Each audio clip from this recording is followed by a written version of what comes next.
Salam mehriman oğullar, gardadan yerleşler, edişoçular.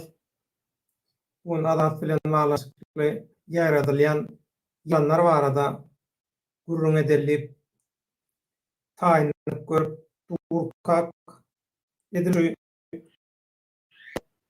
başlamamızın sorununa bir şum haber geldi. Olam Wepaçoğan adlı aktivistimizin tutulunduğu arada tutulup Türkmenistan'ın konsulhanlığına akedilenliği var. Bulan bir katı täsin. Şoň üçin eger kim Wepaçoğan'ın ýagdaýy bilen balanşykly jikmejik maglumat bilen bolsa, gaýrat edip bize ýetirsin. Türkmenim TV @gmail.com häzir men ýene bir size ýatladym şol e-mail adresini. Wepaçoğan bilen balanşykly Türkiýede näme edilmeli bolsa edelim. Zaten bağlantılarım gerekli işler ediliyor. Ona maydar fedir. Fedir haber gerekli de jikmejik. Şoň üçin gaýrat edip Wepaçoğan bilen bağlanşykly kimin maglumaty bar bolsa, näme tutulýar, nirde tutulýar, näme tutulýar, näme üçin tutulýar, näme de aýyplanýar, şu zatlary aýtsaňyz halkara guramalara ýetirýärli. O bolsa bugün adat İshak bilen bağlanşykly gaty köp soňky günlerde ýalan maglumatlar baş şol ýalan maglumatlar näme üçin aly böyle edilşi adat İshakyň Türkmenistanyna nirdegi nähili proseduralardan geçirilendiği biziň eňleşlerimiz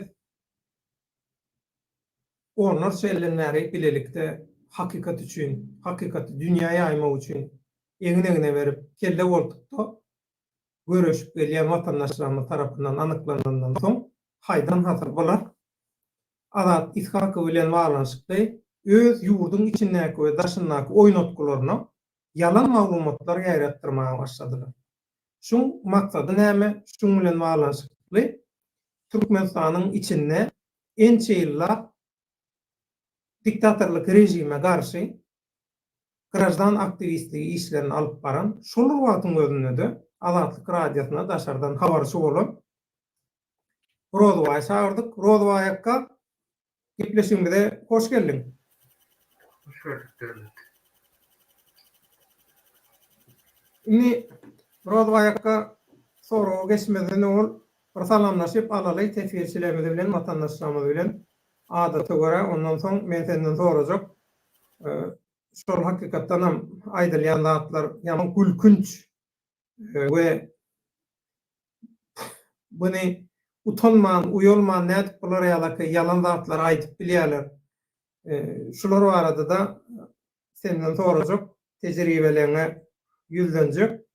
Kemal Awraýew diýen watandaşymyz salam Türkmen halky giýçäsi diýip giýçäsi mehmanda onuň. Aziza Selamun aleyküm giýçäsi diýe.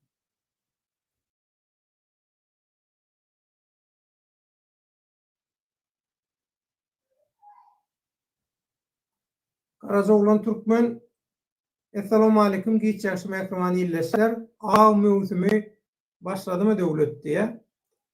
Başlany meňzeýär. Şol bir surat bar Türk mediasynda. İň çetde Azerbaýjanyň prezidenti Aliýew, ortada Haramda Berdimuhammedow, gapdalyna da Recep Tayyip Erdogan, Türkiýanyň prezidenti. Türkiýanyň prezidenti Türkmenistanyň diktatorynyň bir elinden şeýdip tutup bir zat gurrun berip otýar. Ondan soň bir näçe başga habarlarda da aýtady şu Haramdagyň bir ýerinden tutup duran şular ýalaky gow gatnaşykda gaty gow bilen arasy ýany şeýle bir nemäni ýaňsydýan ähengde suratlar, fotograflar, kadrlar çap edilip ýaýradylýar. bulam elbette Türkçe mesaj berýär diýilýär. Ýalňyz dil atlar var, käbir bu ýerde. Oňa da düşünýäs diýen ýok. Garajoğlan Türkmen, assalamu alaikum. Geçýärşi mekruan ýerleşler, awamyň başlady. Jeremy Demir, доброй ночи, Jeremy Demir. Garagul, assalamu alaikum, halkym, milletim, Türkmenim. Türkmenistan, ýolumyz ak, ýoldaşymyz hak bolsun inşallah. Allah kabul etsin. Garagul, adyňdan Hudaý eşitdiňä garajoğlan. Türkmen ýigit. Salam vatandaşlar, salam döwlet ağa, salam Rozabaýaga, taýsy bol. Garajoğlan Türkmen öwliýa baryp reyting kazanjak bolanlardan başga näme garaşmaly? Diňe öňe giçýärşi döwlet ağa, eri halkym. Taýsy bol, giçýärşi. Şuýda men e-mail adresimi goýan, e-mail adresimi üstü bilen habarlaşyp bilýär. Inni mehruanda onlar edi dilleşler, gaty bir täsin wakalar bolup geçýär. Adat İshakov Türkmenistana iýerli. Adat İshakov Türkmenistana haçan nädip iýerli. Inni Russiýa Federasiýasynyň İçeri işler ministrliginden şu daşary urtly watandaşlaryň gözlenýän watandaşlar bilen baglanşykly habar sorulýan, şolardan habar maglumat alınýan, şolaryň nirde nähili ýagdaýda da barada maglumat berýän bir bölümden çemenöre haýyş edip aladyň ýagdaýyny nirdedigini öwrenni. Olaram aladyň 22-nji oktýabrda Türkmenabada Domodedowo Türkmenabad aeroportlarynyň arasyna ýolawçy gatnadýan bir uçar bilen äkidilendiň barada maglumat berýär şo taýda.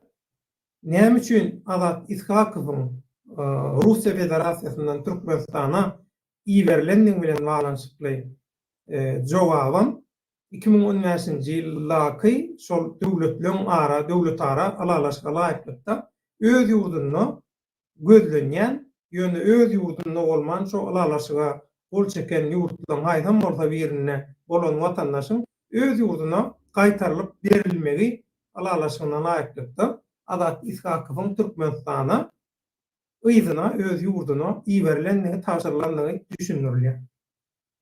Inni şular ýaly resmi hat barka. Bir ten biri çykyp param paňlaýan.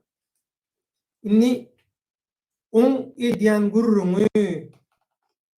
gürrüňleri hemmeti aslında zakat boýunça çykandygy.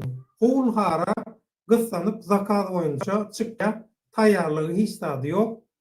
Men niýe Türkmenistanyňky şo ykdysady jenaýatlar zatlarla baglanşykly aýdan gepleşiklemede hiç kimiň bir emesi bolan näler, şonu hiç kim ýalanlan näler zat däller diýe. Ady näme şol oglanyň Rozabaýakka hakykady? Meymankuly Farhat Tağımbaýewiç. Awa. Şol Mehmankuly öwdi ykdysady jenaýatlary edik gaýda. Tutuşdugum diýji bilen Türkmenistanyna gaty gowy, gaty ökde ykdysady jenaýatlary durmuşa geçiren maşgalalardan biriniň agzaty tutuş maşgala bolup iki ödemden. Bu watandaş täze görnüşli korrupsiýaner. Opozisiýonerem aktivistem bu täze neslin in gowy ökde ýöne samsyjak, akmajyk, absurd, näme diýäni bilmän, öz aýymyny özü açyp oturan buş kelle tentek bir ýaş neslin ruhnamaň döreden inha size bir manturdy ýeginne. Russiýa Federasiýasynyň İçeri işler ministrliginiň gözlenýän daşary watandaşlar bilen baglanşykda maglumat berýän bölüminiň resmiýeti şular ýaly resmi görünüşde jogap berenden soň ol hamala maglumat ýalňyş. Azat İshakov yük uçaru bilen şolar ýalaky Aşgabatda akidilipdir. Aşgabatda da plan ýerde duruşu bilen ýalan habar. Şunu utanmanam aýdyp otyr. Ýanyndanam çepet çalyp oturan watandaşlar bar. Menem olara hayran. Ya bular bilgeçini diýär, ya da bular hakykatdanam zakaz boýunça şolar ýalaky aktivist rolunu oýnajak bolýan täze neslin korrupsionerjikleri. Nimekbanda onlar ýadyňyza düşýän bolsa, oktyabr aýynyň ortalaryna bütün medeniýetde şeýle bir maglumat çap edildi. Şol maglumatda da aýdylýar, Russiýa Federasiýasy, Türkmenistan näl? Russiýa Federasiýasy diýär Novotdaky uçur saparyny Gurnoýa Moskwadan Türkmenawada diýär. Inha. Habar. Şo taýda da şol Gurnolyan uçur saparynyň nomeryny berýär. O diýär, uçur diýär Sibir adly howa ýollary uçury berýär. Şol firma Gurnoýa öz diýär Telegram kanalyna diýär şeýle bildirişi etdi diýär. Hemme kişi şol Telegram kanalyna edilen bildirişe göre beripdir. Onu Russiýa Federasiýasy Gurnoýa, Türkmenistanyň uçury däl. S7 85 35 Moskwadan Domodedowadan Türkmenistana uçun, Türkmenawada uçun, Türkmenawatdan Yzyna Domodedowa uçunum S7 85 36 nomerli reis ýagny sapar, uçuş sapary. Indi şolar ýalaky hakyky maglumatlar baka. Bu sümükli yalançy täze nesil täze çykan korrupsionerjikler bular ýalaky yalan habarlar ýaratjak bolup diýip maskara bolup oturmagyň näme alamaty rozu aýakka şo aýdylýan zatlar heňe gelýärmi öz tejribelerine görä bu proseduralar nähili aslında amala aşyrylýar. Şu zatlar barada watandaşlarymyza maglumat bersen minnetdar bolardym sözlerine. Sağ ol devlet. Tanrı yapmasın. Sözlerin için. Birinci şu azık meselesine geçmekte şu bazı senden eşitliğinde meşhur birkaç ülkenin konu vardı. Sesin goğudan, sesin gatı yugoş gelýär. Sesin gataldy bilsen, gayrat edip. Gelýär sesin. Awa indi gowlaşdy. Gelýär değil mi? Awa indi gowy. Birinciden şu hazır senden eşitme şu birkaç ülkenin tutuklanu aradaki maglumat doğru mu, yalan mı bu arada hali her faysiyem bu sefer ben hiç kimden, senden başka hiç kimden eşittim yok. Edim bundan hazır şu yayında senden eşittim. Belki bu maglumat doğru olabilir, belki yalan olabilir. Benim şimdi diyemde ben düğünün kutusunun çıkışlarında birinciden ben aydıktım. Şu dekabrın 15'ine çelini katı güçlü ülkeşiklik olmağı mümkün deyip ben buna maglumat verdim ben. Bundan da şaram bundan ön çıkışların nemesinden aydıktım. Yani şular yani işler indi artık güce giriye şu haramdağın yörüte özünün indi taktikaları var ulanmalı. Şunun tarafında şu devlet arı yolbaşlarının etmediği işler vardı. Şimdi onlar öz taktikalarını kullanıyorlar. Yani şimdi adımları koyuyor gördüler olsa kimin kimliğini, kimin näşliğini, kimlerin niyedeliğini %100 diýenýärler maglumatyna yetdiler. Aslında öyle şu Orsetos'un Türkiye olsun tapa diyor. indi yavaş-yavaştan ýene şular ýaly edip adamlary bir gün bir adam tutsa, ertesi güne ikisini, üçüsini tutup alarlar. Ulu bahanalaram ya bularni ýa-ni şol dokumentimden bir bahana tapjak bolup bolmadyk ýagdaýynda da garaz bir näme toplap güýje girsip alarlar. Yani Türkiýede de artık bular aýdýarlar, Türkiýede prosedur var, Türkiýede öyle var, Türkiýede böyle var diýip. Bular häli prosedury özleri görmändir häli. Kim näme, kim kime işleýänini, o näme işini aslı şol dünýäde ýa-ni şu diktatorlar şol söwda biznes. O Onun diktatorlar içine intihar düşünebilen oklar diýsen.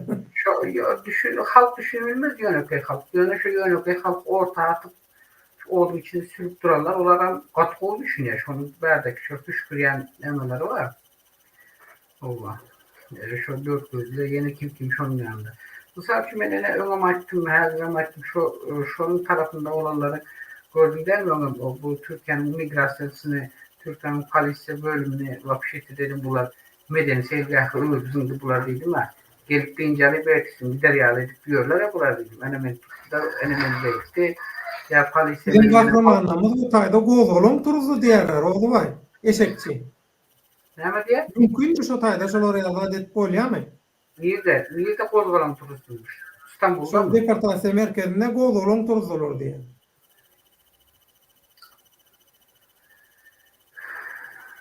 Ey eşekçene mi diyecek zaten yok. Halk karar versin de diyorlar. Men gayret edin. Bolýar, vay.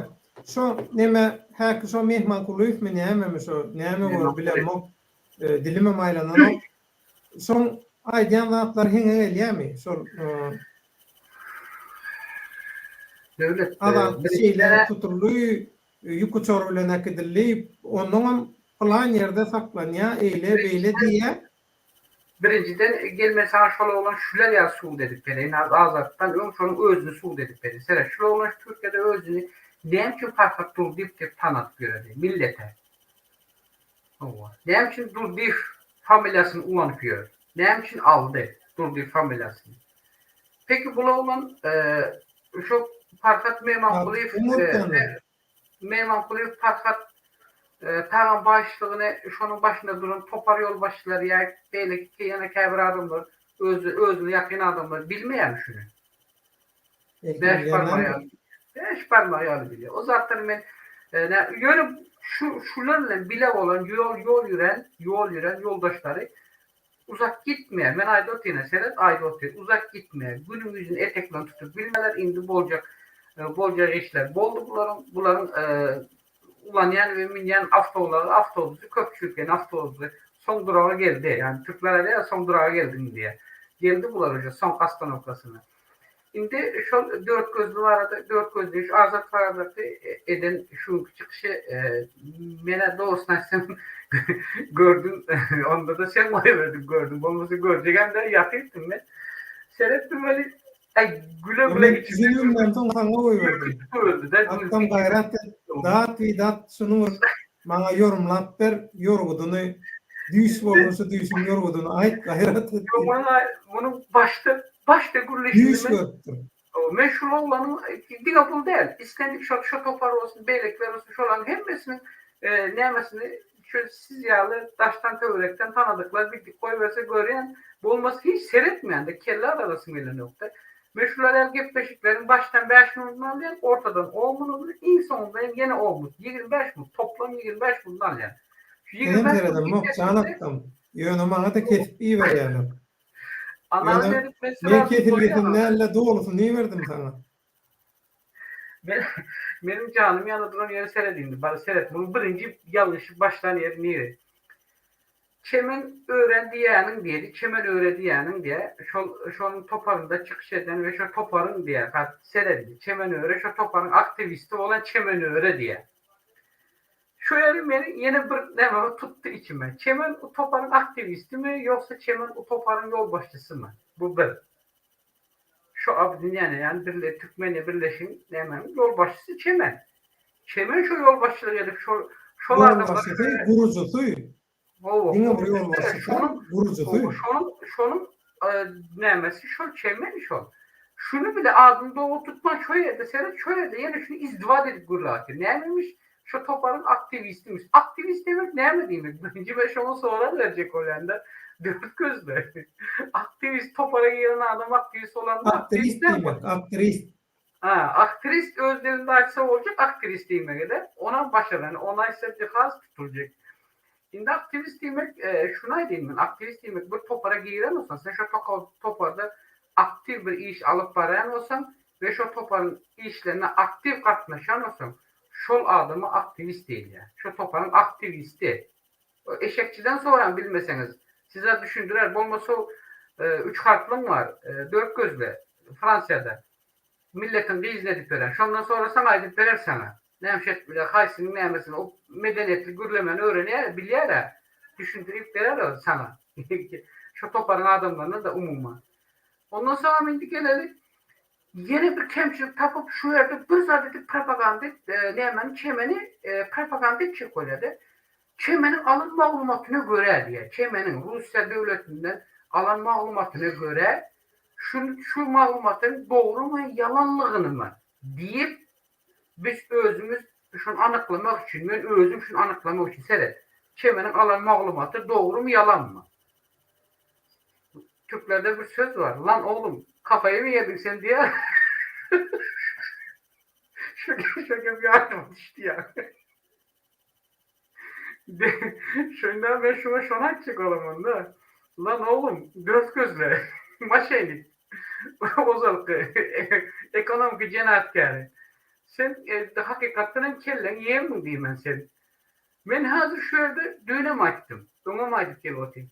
Bak şu Azat Tafer yitenden verdi. Şu yitirim olan değil mi? Şu Efe zaten bizim özden dostlarımıza tanıdıklarımıza şu tak hava verdik. Eğer malumat alıp bilsek açıklayacak değildik. Şu malumatı herkes o kelleni işletsin. Şu malumatın doğru olsa da yalan olsa da resmi yağdayda bir devletin resmi edarasından yani şu resmi edarasından şu an almak için şu devletin prezidentine oturan yerinden hemen öğren ve yüzlername koyuverip e-mail üzerinden ve şu sebeple İçeri İşleri Ministerliğinden şu malumatı alıp ortaya koydu. Şimdi doğru mu yalan mı? Onun cevapkarçılığı Rusya devletinin İçeri İşler Bölümü. Eğer sizin malumatınız bunlara doğru olan olsa olanın ayağındaki krasovkasının palasasını bilyen olsanız, götündeki çalvarının karalığını bilyen olsanız, üstündeki futbolkanın maloşunun bilyen olsanız, maloş futbolkası var. Şu an maloş futbolka giyiledir pavoda değil bu. Şu an edir şu gecimdeyiz. Devapta. Hovanın gerçekten soğukluğunu bir bileyim şu. Şu dört gözüme. Ben canım yanıyor var. Aydınıza atlandı. Ondan sonra şu çemenin eden işini ben eden işini açıkçası çemenin yürüyen yolunu sen ineyim. Dört gözle. Maşaylık. Çemenin yürüyen yolunun üçten birini yörebilmem sen. Çemenin karşısına geçsen sen dört gözle. Sana iki kelime sonra verse iki kelime sonrası sen şu iki kelimenin yarısına cevap tat verilmeyecek adım senin. Sen niye olar yağlı özümüzü ınamlar neyme boyan olsanız o azadım üstünden indi özlerinize zatları yine propaganda edecek olup eğer sinaşan olsan şolar yağlı azadım şotaya barandan bilyen olsanız ne yapayım şunu yetmetmeye gerek yok böyle elinde şolar enişi var ki suratlarını görkesiniz olmuyor mu? Kargoda var ama ben özüm aydın kargoda elttiler deyip ona da gelecek yazdı. Kargo uçakta Aşkabat'ta eltitmişler. Aşkabat'ta İveysi varmış. Muhasebe. Böyle Türk dört gözler.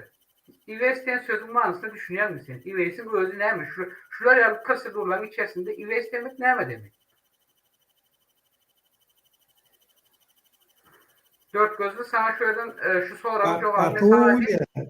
Senin toparında oturan kutlamelerden girip çıkana şu oğurlukları öz üstüne gelen, öz üstüne getiren şu sözüm için.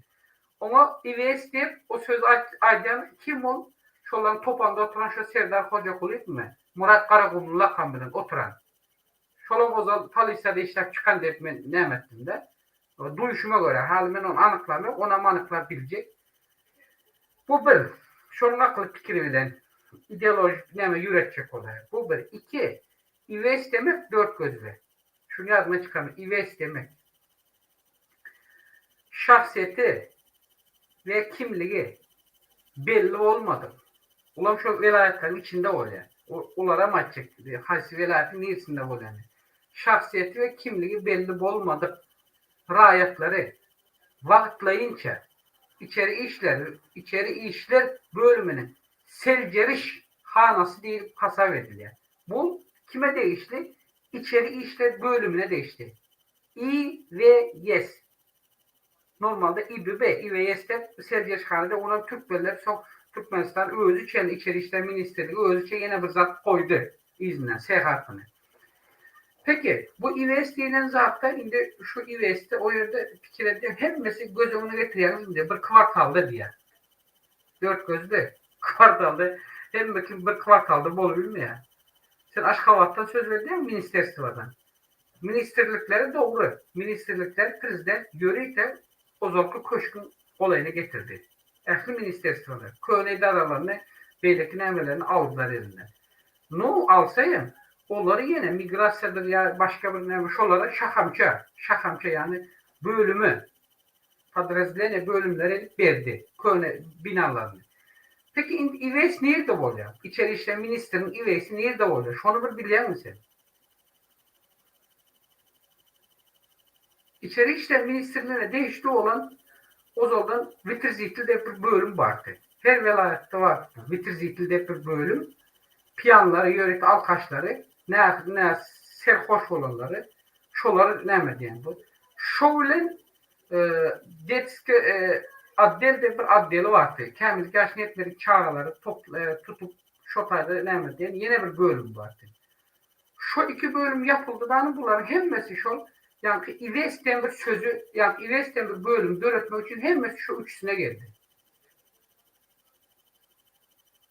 Bu İves'e bu İves'ten zaten şehrin orta arasından atmıyorlar mı? Şehrin bir kenarlarında tutuyorlar. Samsıcık, dört gözlü. Sen levaklı sen. Değerli sen. Allah. Sen bilmedin mi sen çağrıcıda İves'in neredeliğini? Nerede duruyanını? Sen kıla hepmesi bilen olsanız bir kvartalda bir özün çarçacak olup adem olup halka yalan malumat verecek olup. Ey haramzade. Şu çağrıcıdakini hemen gözümle tuttun mu?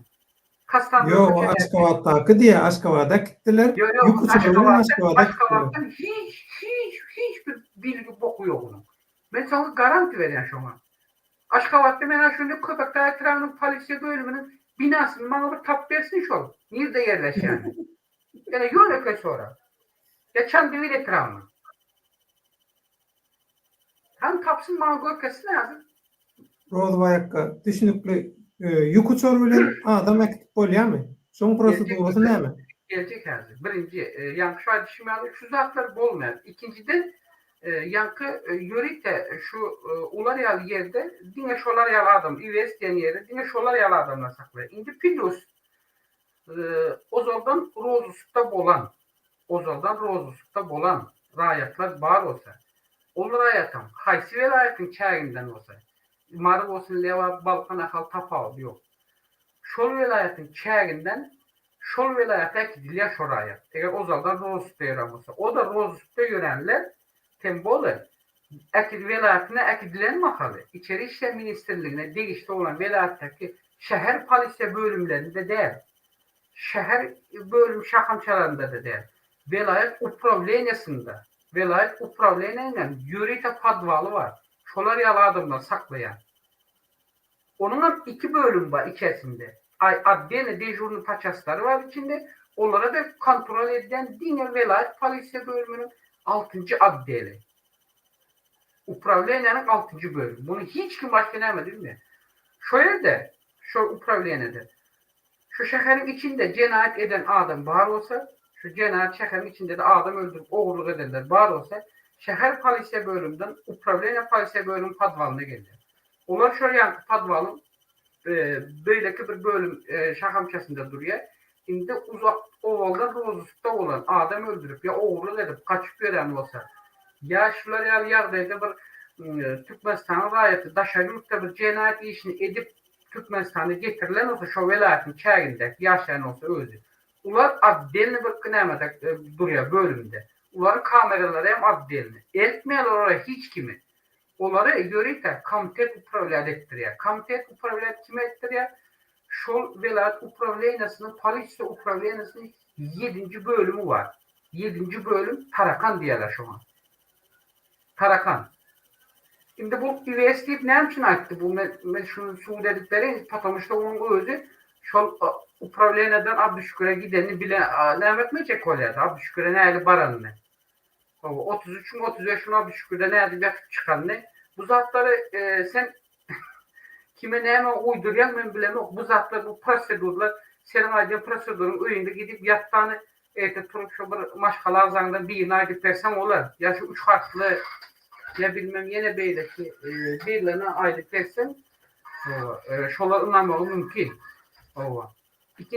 Son kaç çıksadım? 3. ay çıksadım. Şimdi şolar ya zakulçenler eğer daşarıyurtda tutulup Türkmenistan'a gelecek olan yardayında da sen onlara hiç göz önüne getirme. Adattan daşarı bir yarday bulunmadık yardayda. Halkara dinamisinde lalaşını adattan daşarı bir yarday bulunmadık. Yüze çıkmadık yardayında hiç açan yük taşıyan uçakta, samolyotta hiç adım getirilmeyen. İn belkisi yurdun şu eğer senin bir maşkala adamdan bir yeri olan olsa sen şunu adden samolyotla getirecek olsan senin şunun ölüğünü bile adam taşıyan samolyotta getiriyorlar. O tutulan zaklıçyon ne? Yürü de şun adam taşıyan zaklıçyon ne getirir? Ya samolyotun en son çastında ne diyorlar? Atyalar getirip üstünde padına zorla geliyor. Sapravajda işi Türkmenistan'ı olsa Türkmenistan'ı özü var valıkaydı. Teslim edip kol çekip aldık sağ salamat adamımızı.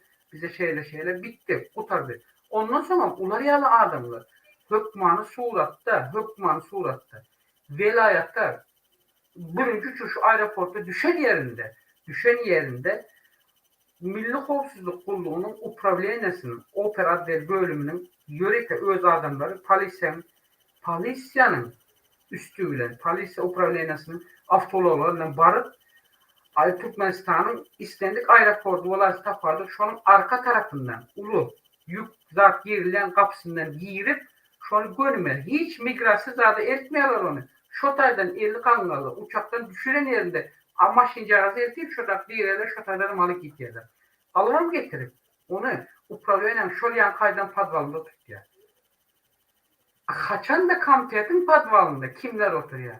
En ağır ceza cenayet işini eden devlet vazifesinde işleyen olsa veya devlet vazifesinin hukuk organ idaralarında işleyen olsa veya devleti veya hükümeti ardaşlığa sinaşı eden olsa veya devletin içerisindeki serhetçiliklerini, içeriki ve dışarıki serhetçiliğini bozup ulu miktarda neşe sevdasını, kaçakçılığını ya yarak sevdasını eden adam bari olsa yine şoları yalı asob adamları artık komitetin padvalında saklayalım. O yerde de senin en uzak gitsen 72 saat. 72 saat içerisinde senin bütün meseleni çözüyorlar. Ondan sonra görmedi yine şol upravlayan padvalına o yerdenim. Bir hepte 12 gün uzak gitsen 12 gün hemen şu velayatın çayındaki yani şol tertip düzgün boruş ve vakitleyince sultnan prosesin geçtiğince kolon ne oluyor değil mi? Mesela bana bizde Levat'ta düşkür var. Sud prosesin bir teneçerini alıp düşkürde saklanıyor. Bunu şöyle geçiriyor. O yerde de şimdi şu yerden yine belli. Bütün adamlar siz de dinlen dört gözü de yine sana değil. Sana bugün sökecekler sökmen açacak zaten onu dinle. Arkanı satıp göremeden. O yerde de şolar yalı adamlar ayrı kameralarda oturdu. Ayrı kamerada olaryalı adamın yanında da yine hükman suratta bir veya 2 saat üstü karşıyana kıtıyorlar. Ne için? Şol adamlar asıl adam bolan için şol adamlarla şok türmenin öz içindeki dubaklar veya belki novaç afserler olsun veya beyleki novatçı işgärleri olsun. Şolar haysy şolarla arabalaşıp guryanlığını bilmek için şoların arasında yürüyecek tutsaklardan olan üstü kaşları, yani şuların öz topanın içindeki halk orada sokup duran adam satıp. Şolar yalı mı şu türmede de var. Yine prosedür bular yalı. Dört gözlü. Şunu dinle, katık o dinle. Ondan sonra informasyon alıp veren artık vermeyi de başarmasan. Gürlemeyi de başarmasan. Sen en doğrusu ver şu başınızda duran üç harfler, o şu üç harfli özünemezsin. O var. Hani sizin toparınız bundan bir neçe gün ben bir çıkışınızı yine şu anda görelim de bugün siz düğün mü bugün mü yumurtalı protesto çektiniz. Ne oldu? Yumurtanız yok oldu mu? Ne var? Yumurtalı bilmediniz mi? Ya yitirdiniz mi yumurtanızı? Hani protesto? Şolardan korkup ada kaçıptırlar. Biz Yok. adada gizlenmesek bular bize kedil vermeye. Bular ayarlarına bize hayvat Sen atıyor. niye kaçsan karandan senin yüzünden baryas bizdeydi ha. O da ayakka senden bir daha sorayınla şu çıkışında katı vatandaşlığın ünsünü çeken bir neme var. Aydan sözü var. Adat diye adada diye urmadılar, yençmediler. Adadın göğören, gıdaran, dövülen, çiğşen yeri yok. Evet, yeri yok. Aynen öyle. Adada diye bir duyduruş verip göy verirler adada diye. Mesaj aldın mı? Aldım. Mesaj aldın mı? Şu Aldım. evet, şu mesaj adadın nähili prosedurlardan geçenini ve yakynna halk köpçülüğünün öňüne nähili formatda çıkarılmaga taýýarlanýanlygyny habar berýär. Belli zaten. Adada da gözü gıpýar. Ay nähili bolsa da söwseňem, eýseňem, beýseňem sen tarapyň tutýas. Demmämiz bileneme görüşýäs, eýle beýle şunu görüşýäňiz şunu. Yolumuz bir sarının düşmanımız bir deyip bulan mı görsen? Hepimiz şu anda da yolumuz korrupsiýer. Devlet men bu zatları öňe aýtdym, ýene häziram aýtdym. Birinji çora Azat Bakyryň özü sağ salamat bir elimizde var edýäs, şu gece gündizim.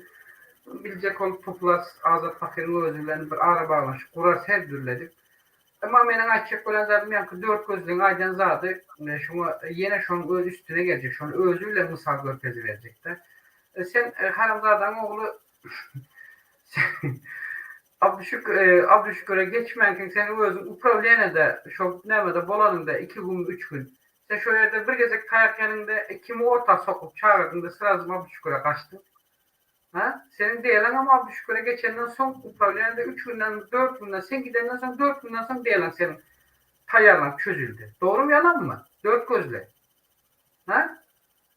Upravlen komite näme Abdüşükür'e varıp Opellerden tayak yemeyecek olup näçe manat günlük pul töledin sen şo ýere? Senin ateň goýu var mı? Öňe aýtdym. Indi Enes Bakyra dil getirme, o Bakyryň günäsi ýok. Ateň mi ýa ozak prokuror bagan öýümi var öýerde sen? Men öňe aýtdym sana. Hoş geldiniz. Hul ketesizde özleklerin bir nämesi var da. Sen o yere vardın da sen sapravajlardan alıp mağlayın, süpür koy, çıkar koy verer yani. Ha? Sen öğün koyunun adamı şu yerde abi şükürde ya şu senin in belki şu ivestin bunu neden de ivestin. İvesi giyilen vaktinin senin götündeki ipliğine çeni görüp bağırlar. Yine şu götünde türsün. Baba şu özünü asmasın diye elindeki en başından koyup başka elinde bir zaten. Yoksa al sen bilemem mi şu zatları? Bilmeyen misin pokuyum yani gürleyen sen onda bular ya zatları. Ha? Tembum Azat yal oğulları sen bana 10 ayda oturma sen. Azat'ın gününün başına neyme düşenli? Neyme günü gelip duranlı? Azat Bakır eyyem şöyleden alıp düşen vardığına etçeyi nedendirler. Ben gözümü yumsam gece yatsam ama ben eyyem o yerde olan prosedürü senden ot bilir mi? Haramlardan çağıracı. Sen şu hala şu Balkan'daki Kanundurtupdan kalan zatlar iyi gören mi kadetme fikir ediyen sen? Şonun badına.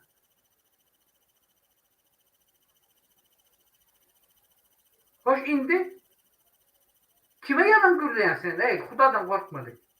Haramzadan çağıracak. Yo, ne için bular şular ýalaky azat Ya bunlar barada yalan maglumat ýaýradýar. Şuň maksady näme bolup biler? Näme? Tejribenden peýda alyp düşünürsen, ha? Maksada gelmek şunu ben sana bir nakıyla düşündüğümde Türkmen'de bir söz var. Bizim Levap'ta, Levap'ın dilinde, Levap'ın şivesinde sığırın kişisine hala doğmadık demesine gunacin diyorlar da. Bilen değil mi şu sözü? Şu Levap'ta bize şöyle bir söz var. Doğmadık gunacin öküzün yanından ayrılmaz diyorlar da. Şimdi düşünen ne gibi. Bunların başındaki duran yalan gurlar ortaya. O canım da onun.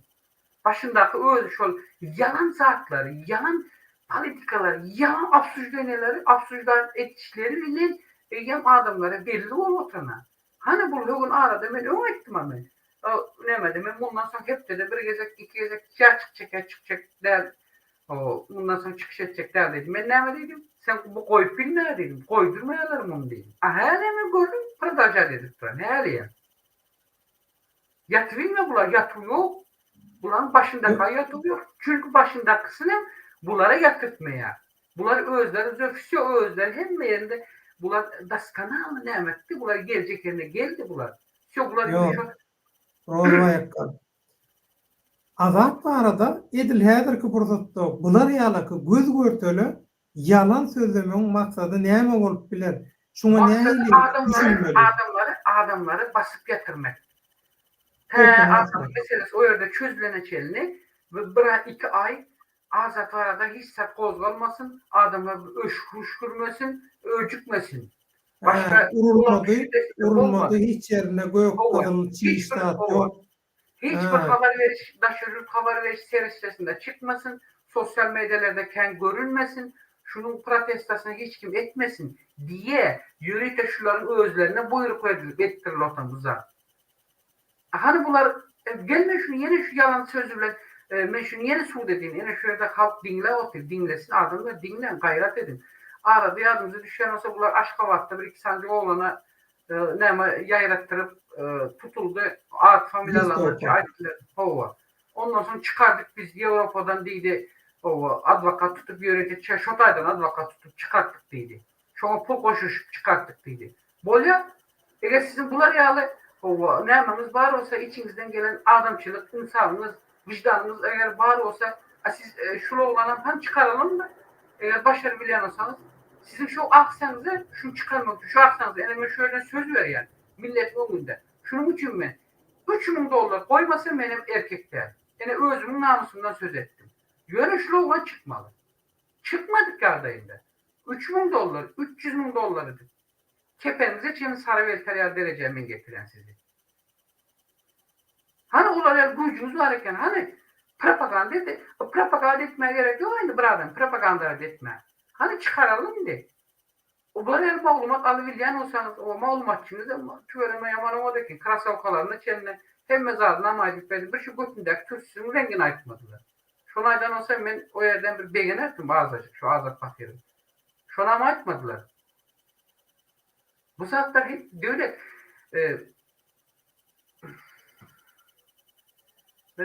cevap yapacak dilime yaman zatlar geliyor şu kulağımızla saklasın. Ben bir da düşünebilem o Rodova yakka yazyan sonra yanımga tukup bular diye göz görteli bular ýaly göz görteli gözü görüp duran ýalany arkaýyn çykyp aýdýarlar. Muňgur özüniň jogapkärçiligi zady adamlar yüzbeti görür köçede zat pikir eden okmu bular? Evet, şunun aytmasının sebebi çemen bu işin üstünü açtı. Bildiler ki indi çemen başka yerlere. Çemen uje şu haber veriş Rusya'nın televizyon kanallarına Çinli berdi her şunu. Gördün değil mi? Çemene indi şol sebepli. Bunlar şu çemenin tövrendeki ve çemeni basıp yatırmak için. Gerek olsa çemeni karalama propagandasına geçecek bunlar. Ama bunlara hazır şuna ruhsat veren yoklar. Yok. Siz fakat birinci taktikada geçin.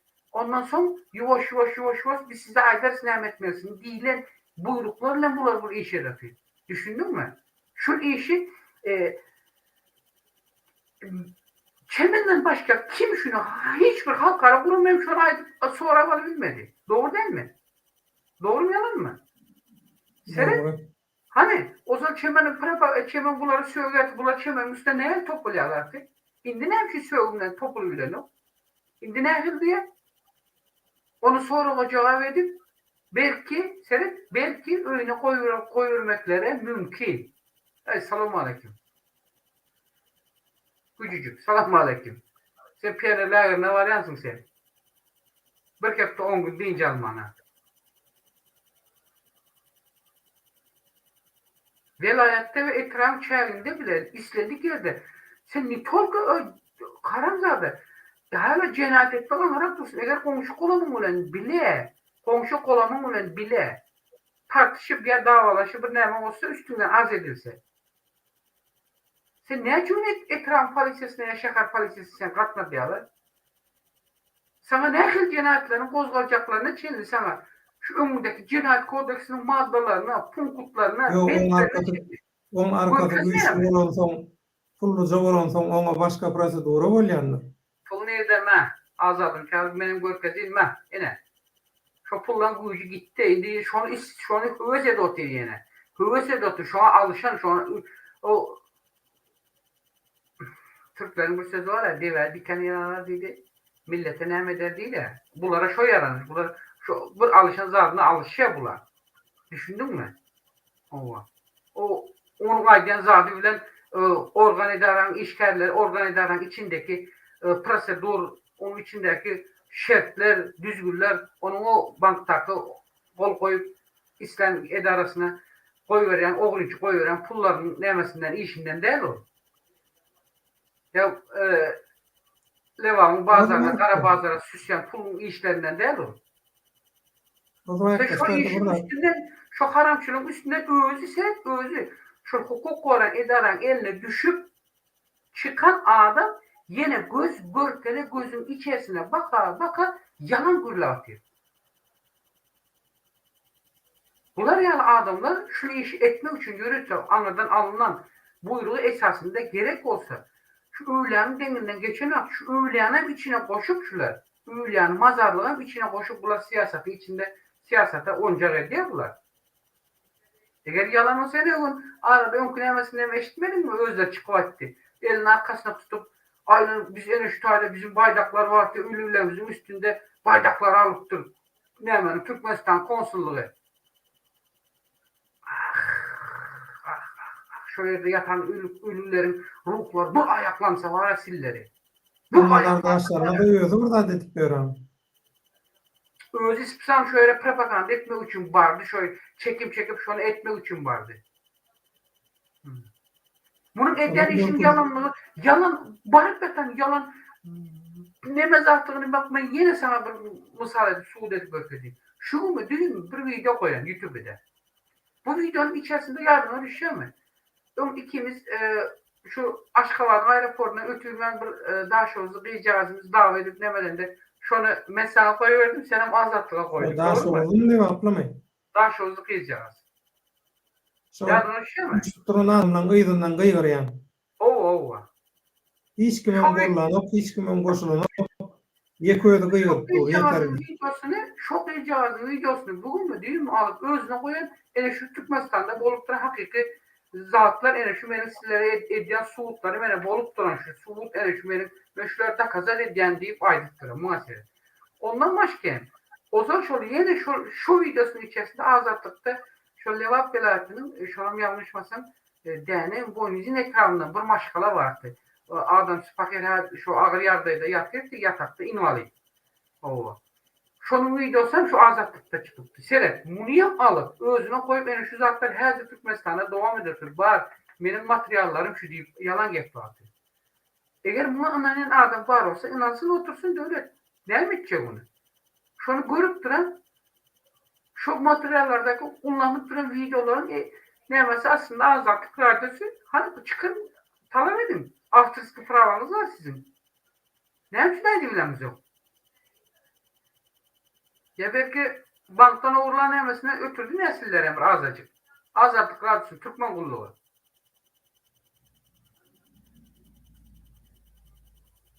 Şimdi şurada bir ýagdaý bar. Men häzir gözledim, olayny tapa bilmedim. Gene bir şu sözüme maydık geçen vakt derdim Ýa, bölünsün onu. Sonra şol men öýlerde baydaklar alıptır, toplaptırlar deyip şöyle hemen çıkandan sonra ertesi gün ben gittim şu Kilyos öýlerine. Menem otay ayda bir gezip baryan yalan getirecekler. Yönümde yanında 3 sancık şu Öztürkmen oğullarımızdan var. sen şotaydan video taýýarlap Azatlyk radiosyna iýeripdiň ýadyňa düşýärmi? Azatlıktan ama kronikayı ver. Ama azatlıkla ne etmedim. Kronika öyle işte. Azatlyga da iýerdiň sen. Horsarsızdan madara bilen bağlanşykly material beripdiň ýadyňa düşýärmi? O da vardı. Son benim şu can o kosarsızlar o. Yönü benim canım yanan yeri meşotak vardım.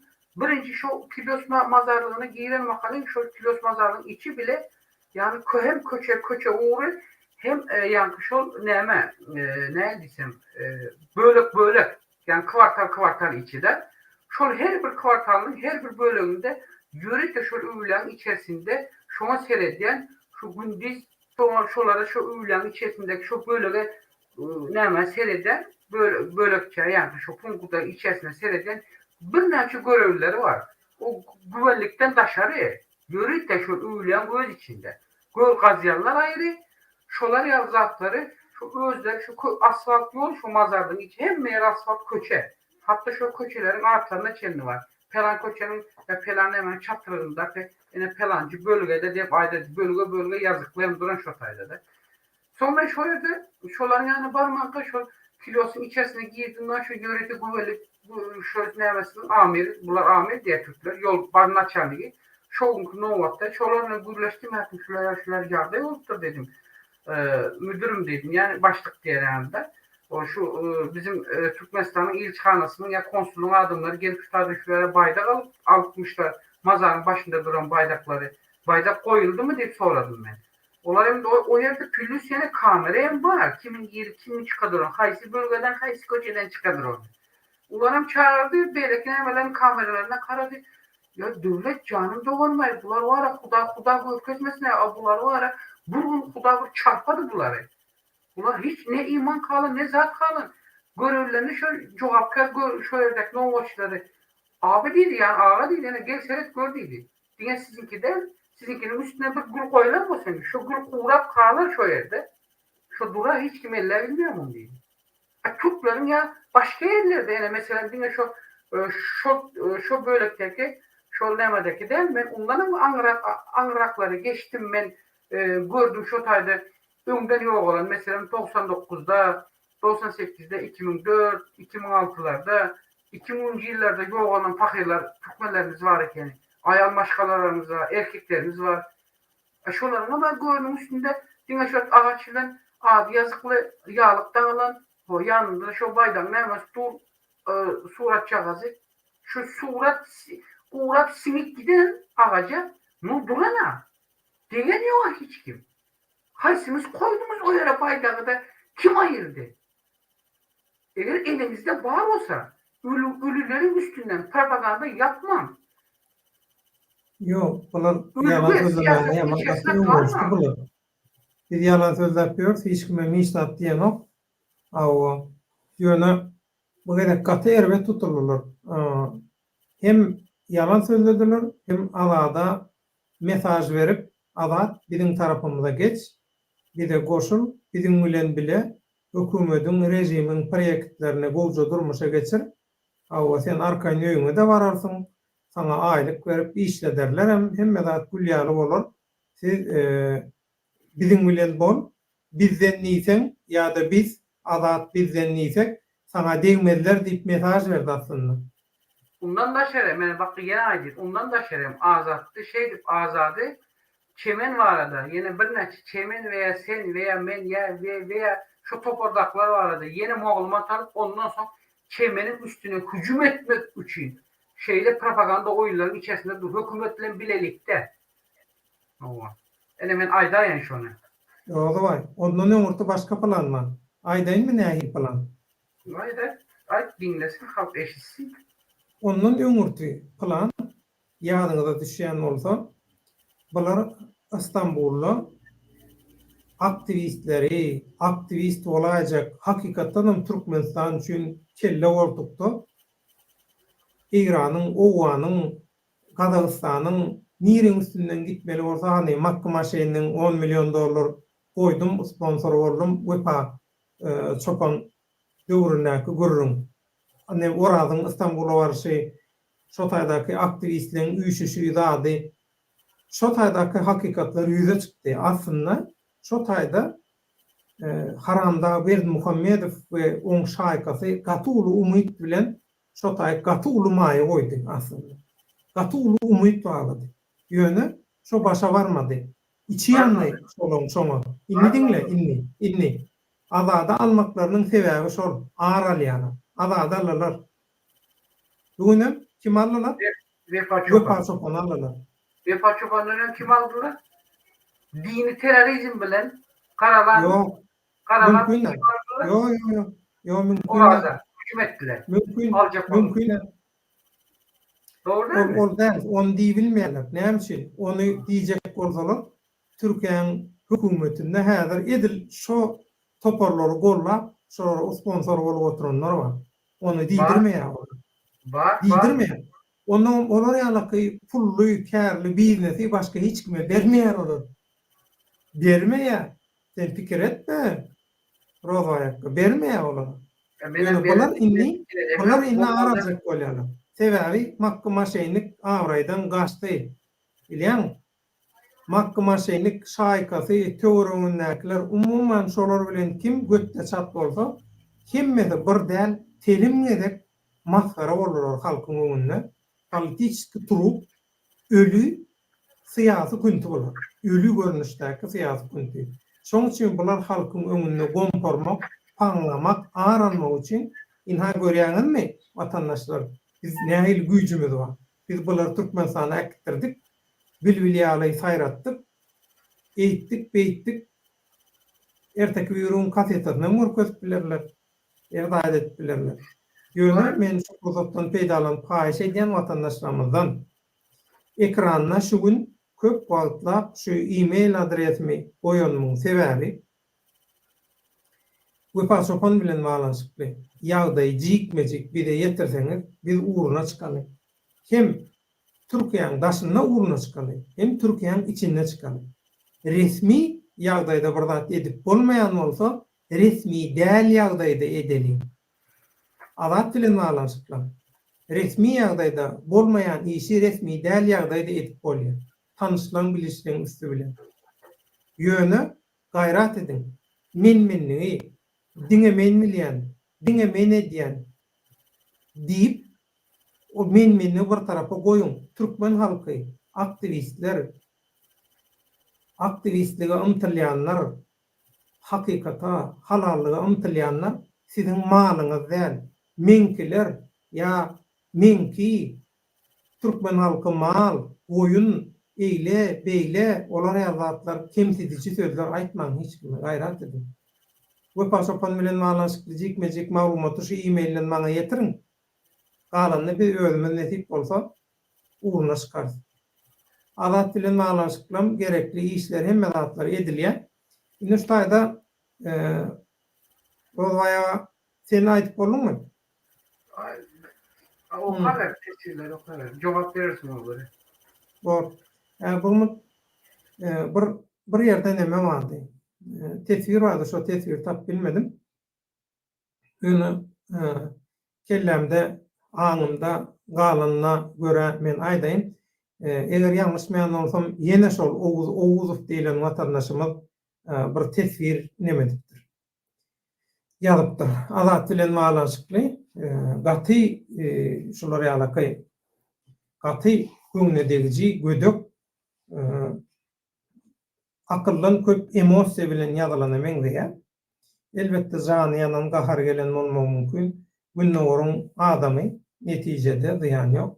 Ýöne şo taýda aýdýar, Döwlet Baýhan niýe azady diýe ulanyňyz diýe. Azady ulanyňyz diýe. Biz hiç kimi ulanymyz yok. Bizde ulanmak diýilen zat ýok. Ulanyň diýilýän, ulanyň ulanýan adamlar menkiler diýip gürleýän. Tarap tutup gürleýän adam mana şol ulanýan adam bolýar. Ulanýan bilen ulanmaýany seljermek üçin şeýle. Siz inte jurnalistikaň nämedigini, metbuatyň, söz azatlygynyň nämedigini düşünüňiz. Hakikatlary jar etmeliýsen ulanyny diýip hatap edýärler. Ya reyting, ol reyting üçin, PR üçin edýär. Reytingiň nämedigini bilen zok, PR-nyň nämedigini bilen zok. Sizin aslında öz edip gören gıybatyňyz, gururluňyz, zadyňyz hemmesi öz-özüňizi PR etmek, öz-özüňiziň reytingini aldyrmak üçin. Ýöne olan başardylar. Şoň üçin indi şeýle bir ýagdaý bar. Oğuz faýda näme üçin niýe adam çykýança her gün niýe efir etmeli. Indi Oğuz ýaly pikir edýän watandaşlara men şaýdan aýdysym gelýär. Fiziki ýagdaýda bir adamyň, ina men özüm mesele ýeki özüm häzirlikçe ýeki özüm işleýän, söz berýän köp, şunu etjek, muny etjek, onu eders, muny eders diýen köp iş vakansiýasy açdyk. Telekanal gurýasy. Doňdy.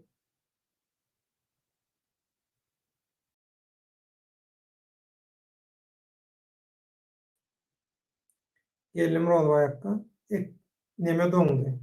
Kamera doňdy.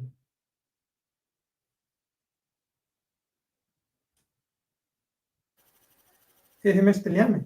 O sesin gelýär. Sesin gelýär. Kamera doňdy gerek. O kameran doňdy senin. Hereket ýok. Şu elin görkezip kaldy, ýokary kaldy. O aýny berden de müjmet başlandyrlar. O. Elinden gelese asman çekdim şular. Inni nereden menyuny maçy bilen bu. Bulaşdy berdi. Şoň üçin mähruman doňlar, indi men diýjek bolýanlarym şeýle. Bir vakansiýa açdyk, telekanal gurýas, şoň üçin gelin, iş ýeri bar, iş mümkinçiligi bar, hem işleň, hem ýanyndan hem görüşüň diýip size mümkinçilik töredýär, taşary urtda diýdik. Diňe boş gurrun, diňe guur gurrun, diňe wada ýöne hiç ýyly netije ýok. Ina şundan mysalanam. İkinci, her gün göni alemediň azat üçin ýa.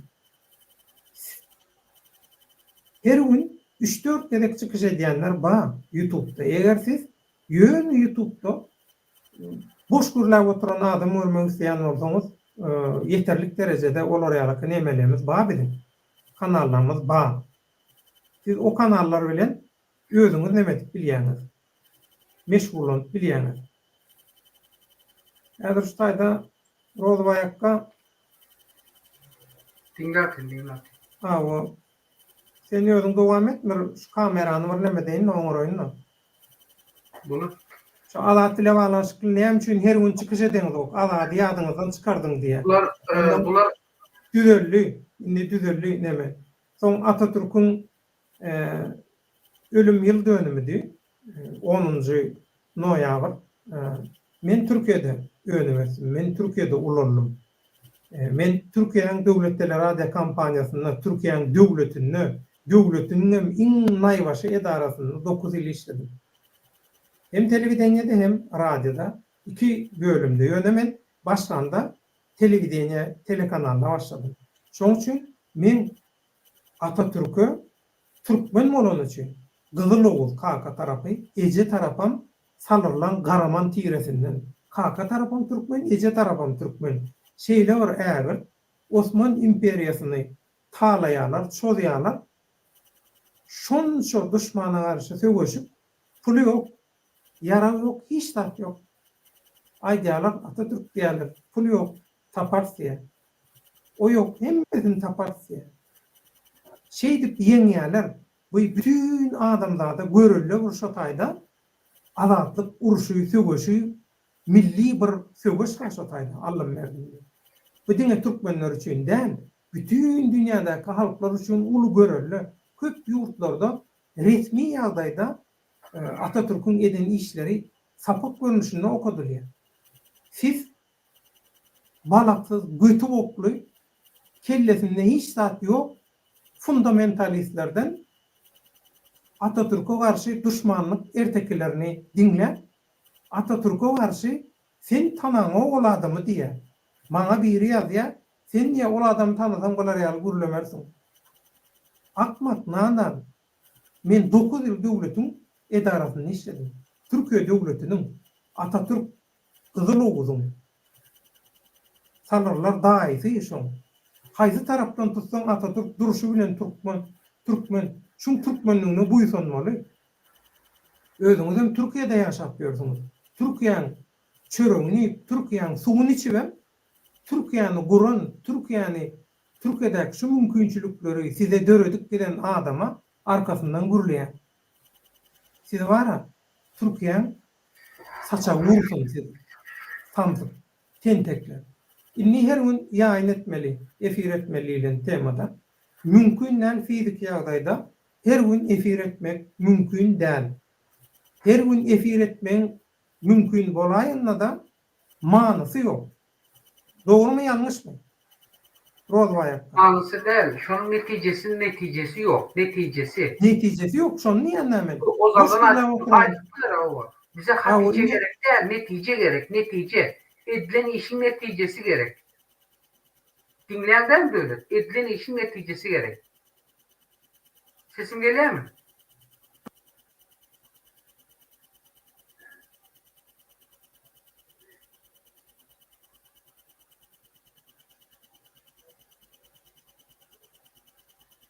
Sesim geliyor mu? Evet.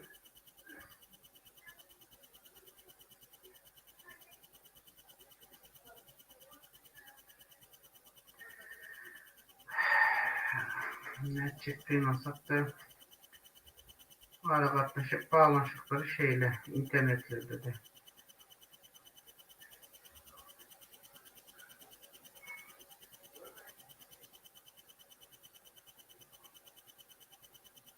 İnternet akışının yer büyücü pes. Yoksa da kâbir teknik sebepsizliklere göre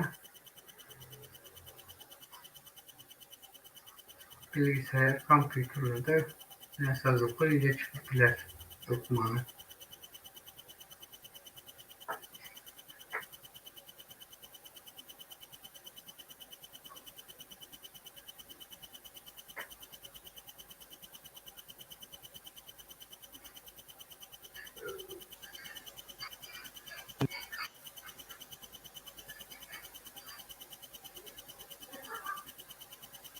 İnni geldi mi? Ha geliyor sesine. Benim sesim geliyor da O gelýär. ben Yani yaksamak şu näme yok diýişiň al benim şu üstüne koştum ödevli şu işte bize yankı hatice gerek der diyelim bize günlük her gün 7-24 internetin başında oturup bas eşekler bağırır yalan propaganda bunu edýärler var yörete şonun için şu kurnalan şonun için şu topar döredilen o bize kökmedasılar biz olar cenayete çekecek deyip özler çeline adamları uğraşar edecek olup gören siz adamları cenayete çekeceklerde çektireceğinizde belli çünkü size karşı olan nemeler var yani.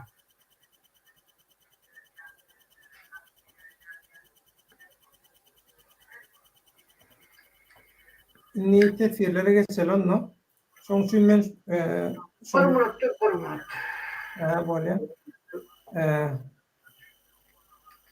Ben kamerany oňar. Şunu arayayım. Şu tayda. Şoň üçin meselem häzir ara başga bir temany goşdy. Meselem ertir şu Türk döwletleriniň Türkiýe döwletiniň geňeşi bilen baglanşyply.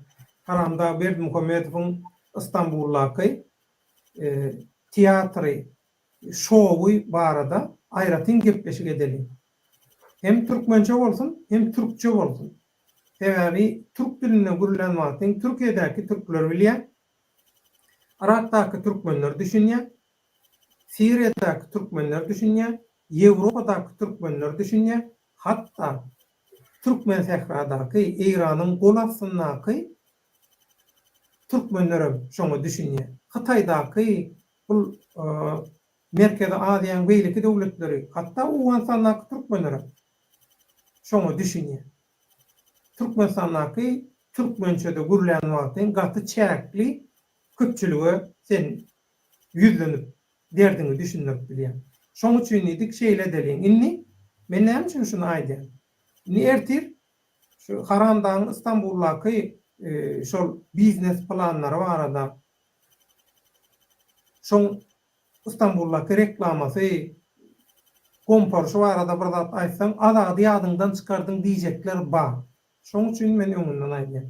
Azat ýatdan çykanok çykmagy mümkin däl. Hatta bir ýerde ýazypdyr, azady ulanyňyz diýip. Oraya kadar yok.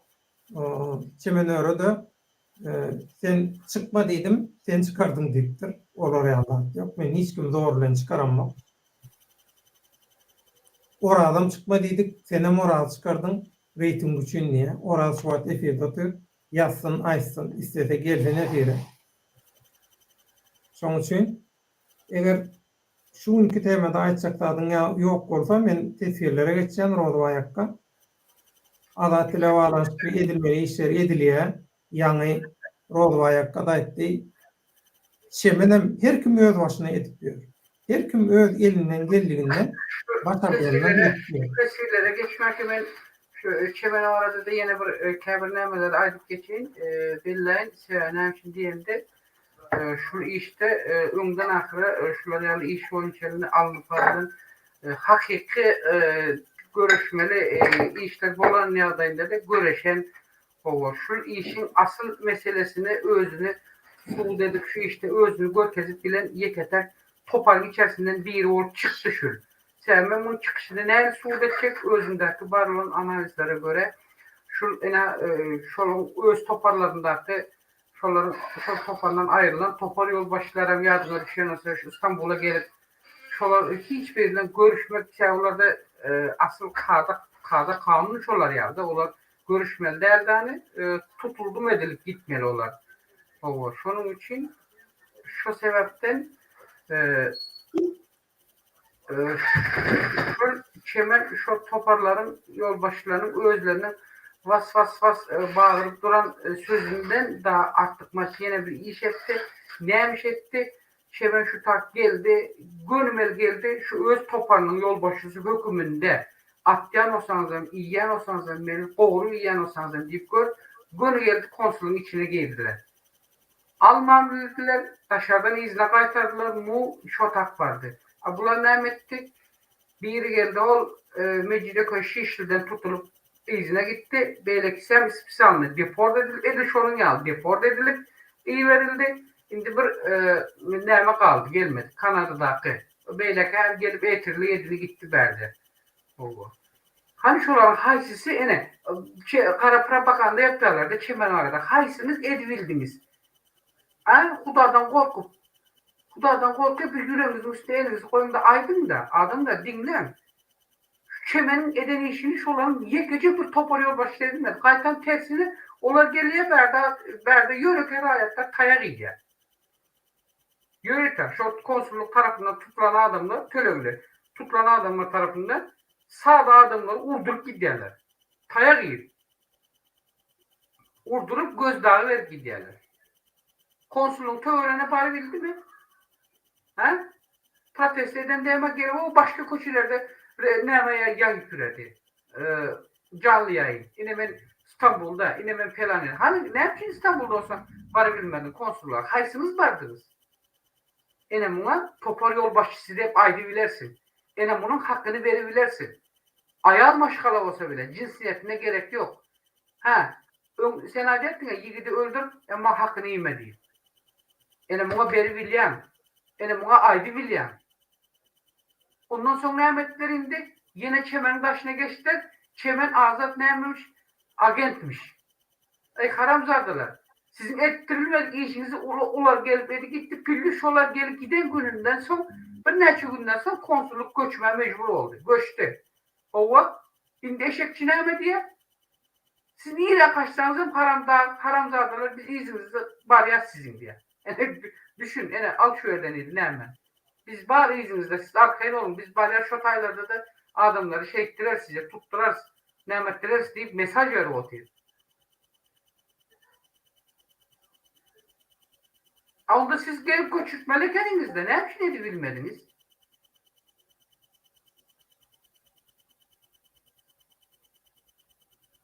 İşi eden makalı. Yani şular yani iş etmeli. Yani şular yani özünü birinci orada topar yol başı özünü atmalı. Çemenem şu yurdun rayeti değil onda başka yurdun rayeti. Nereden geldi bari? Ne için geldi? Urulyan yencilyan olsa şonam urup bencerdiler ada orada mı? O ne için vurup yençmediler onu içeride? Hani azıcık şu üst soktayız adı familyası var. Azıcık Kayıtbayf'ın. Onu ne için alıp içeride vurup yençmediler ya tutturmadılar.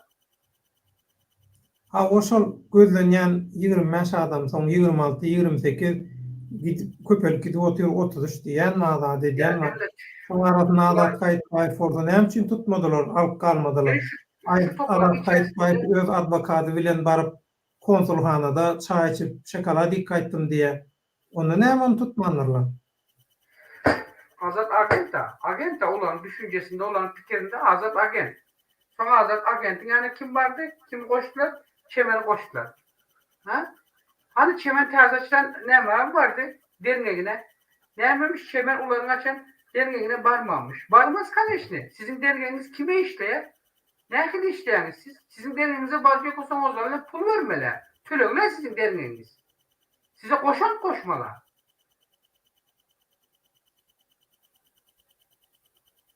Rozan Akkam.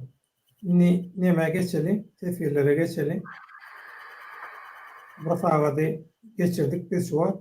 Şoň üçin tefirlere geçelim. Vatandaşlar garaşýan.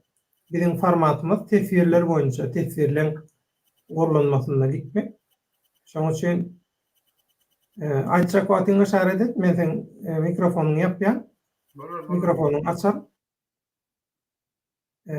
Oraz maňa e-mail ýazdy. Ekrandaky e-maile göre. Telefon nomer sorady. Oraz men sana ýeberdim gerekli maglumatlary. Şotaýdan habarlaşyp bilýän. Diýmek sen öňkü nemeleň hiçbiri işlän okbolmaly. Baky aýtdy maňa, sen bilen baglanyşykly. Bakydan sorapsyň.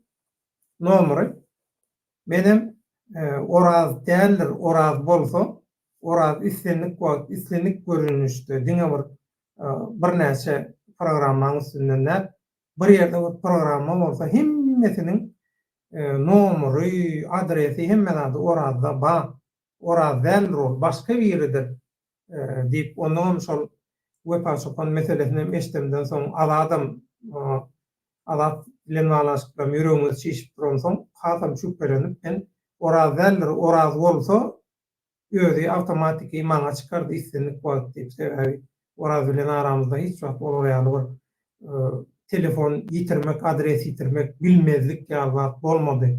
Mümkünemde şoň üçin adamçylyk her zat bolup bilýär, telefon döwlenler, ýitenler, gaçanlar, suwy emedenler şoň üçin inni häzir ştaýda mehmanda onlar ýerde galdyk. Häzir Jeremy soň Türkmen ýigit Karacaoğlan taýlaryny okuduk. Karacaoğlan Türkmen öz istegi bilen gidipdir diýmek dolu absurd, gaty dogry. Adat näme sebäpden gözlenýärdi, ol jenaýat kärdimi? Ol şol wagtynça şey diýen bolan bir bahana näme diýenler. Üns soğumak wagt kazanmak üçin edilýänler. Karacaoğlan Türkmen jappa gowy edip oýnadyp reklam edip otyrlar diýe gaty dogry. Şol jappak Meymankulyw mene hem şol jappak. Esma Kaplan Türkmenler Türkiye'de asgari ücretle ve en ağır işlerde çalışıyor. Bu acı veriyor ve Suriyeliler kadar devletten sosyal yardım almıyor. İktidarın ümmetçi politikası yüzünden. Esma Kaplan senin bu dediğine katılmıyorum. Türkmenistanlıların statüsüyle Suriyelilerin durumu aynı değil. Suriyeliler Türkiye'de Suriyelilerin çoğu Türkiye'de Birleşmiş Milletler koruması ve yardımı altında bulunuyor. Siz zannediyorsunuz ki Türkiye devleti onlara ev veriyor, Türkiye devleti onlara para desteğini veriyor. Hayır. Türkiye devleti de e, yani kısmen bir şeyler yapıyordur ama esas yükü, Suriyelilerin, Iraklıların ve beydeki diğer kaçkınların, mültecilerin tüm birçok masrafın esas yükünü başka devletler, Birleşmiş Milletler olsun, değişik uluslararası kuruluşlar vasıtasıyla Türkiye'ye gönderilen paralarla yapılıyor. Türkiye'ye gönderilen paraları bu hırsız, ümmetçi, camide para toplayıp milletten nasıl para çalmayı, para almayı çok iyi derecede öğrenmiş, bu konuda para çalmakta, milletin parasını çalmakta ihtisaslaşmış bu ümmetçi hükümet hepsini vermiyor, birçoğunu cukko mu yapıyor dersiniz. Yapar mı? Yapar. Yani o ayrı bir konu. Ama buradaki konu ayrı. Türkmenistan vatandaşları vizesiz rejim olduğu için Türkmenistan'la Türkiye arasında direkt atlıyor, geliyor ve ondan sonra da öyle kalıyor. Bundan dolayı da biz Azatlık Radyosu'nda, Özgürlük Liberty Radyo'da çalıştığımız zaman 3 seneye yakın, belki de daha fazla, Rozbay değil mi? Eski pasaportların sorunlarıyla bayağı uğraştık, biz peşinden koştuk. En çok engellerden bir tanesi de Türkmenistan vatandaşları vizesiz rejimden dolayı Türkiye'ye geldikleri için turist gibi gözüküyorlar. Ondan dolayı. Yani herhangi bir farklı bir konumda olsa, kimlikte olsa o zaman farklı işlem yapılabiliyor. En büyük engellerden de bir tanesi Türkmenistan'daki diktatörlük rejimde bundan tepe kullanıyor. Mehriban onlar Şutay'da Esma Kaplan diyen bir tomoşaçymyz Türkmenler Türkiye'de diye en az aylık bilen en ağır işlerde işleyenler diye bıgatı ervet kıynanlar ya diye Siriyalı bozgunlar yağlıya devletten sosyal kömek alıp bilen oklar. Bulan diye Türkiye'deki hükümet fundamentalist ummatçı bolonson şu sebepten olur Türkiye halkları, Türkiye devletleri gowerno yönüne hep için sonku devlerde gowerya sebebi inni hakimiyet elinden gidip barya din bilen Allah bilen ok inni Türkçülük Turan Türk devletlerinin birleşigi, gengeşi şu zatlarla alacak böyle yönü halk Allah'ların bilen ok onu muhat görkedir. Derdaki mesela Siriyalılar hakikaten bozgun. Siriyalıların Türkiye'de saklanma için Avrupa devletlerine ve belki devletlere iyi verilmediği için Türkiye pul töleniyor. Hemme onun çıktaycasını halkara kuramalar başka devletler töleýärmi? Yok. Türkiye'de öz üstüne düşen payını veriyor sebebi halkara alalaşıklara göre her devlet öz borcunu yerine getirmeli. Yani esası agramlı bölüğünü. Şu bozgunun pullarını, çıktaycılarını halkara kurumulun üstünden Türkiye'ye geçen pullarını tölenýär. O pullun köp bölüğünü hükümettekiler cüzüne uğrayamay, onu bilecekler. Bolup bilir. Sebebi bunlar mescitlerde halka ağırlap, pul uğurlap öğrenen adamlar. Şoň üçin bular pul üçin her zat edip biler. Dininem Allah'nam her adam satyp bilýär bular pul üçin gurrun ýok. Häki aýdan maglumatymyzy berýär Garazoglan Türkmen SED kampaniýasy howa ýollary reis nomery 8535 Moskwadan uçan wagty şoň häzir ona aýdyp bereň men size Moskwadan uçan wagtyny 3:55 Türkmenabada uçýar. Gönümün Vnukovo Domodedowodan uçýar. İnternetde ýöne Google'a girip görseň, ýazsaň, awtomatik ýagdaýda şu maglumat çykýar. Muň üçin bir alim bolmaga, ýa bir kriminalist bolmaga, ýa bir güýçli tanşyň bolmaga gerek ýok. Internetde el ýeterli maglumat çyk. Wylitellip ýazýar. Uçup gitdi bir wagt diýe. Ana, şolar ýaly maglumat bar. Bular ýaly maglumatlar el ýeterlike bu meýmankuly funňam üçin beýdip yalan propaganda edip rejimiň zakaty boýunça azada nam ýok edip azady öz tarapyna çekçek bolup eýdip oturşy bilenmek görüberýär. Adam näli bolýan göreli. Garazoglan Türkmen çapmak kimin eline digini subut etdi, azady üçin tolgunçuk bolmasyn diýip ýalany ortaga atdylar. Atı dogry. Ömrüzün senaryosyny azada oýnajak bolýarlar. Olam dogry. Ömrüzok meselesi haýratyn we gynançly mesele. Liberty. Assalamu aleykum doganlar. Geç ýaşy bugun efiriň soňuna çenli sizi bilen. Ömrüňiz bolsun. Liberty. Azawak gyzylyň gymmatly pikirlerine, strategiýalaryna mätäşik çekýär, gaýrat edip paýlaş Türkmen halky bilen. Ruhlanlar, yüreklenler Türkmenleri. Türkmenlik döwleta men öňkü güni ýalymyza aýtdym. Biz halk inni her bir halkyň öz düşünjesine, pikirine oýlanşmaly wagty inni has gowy elli biz halka hiç ýeli baş tutan gerekde lider ýa-da aktivist gaty dogry. Biz kollektiv bilelikde bir maksada tek yürekli hereket edýär. Her kim öz üstüne düşen wezipany borçy bilýär, şonuň ýerine ýetirsin, vesselam. Orta asyrdakylar ýaly näme gerek?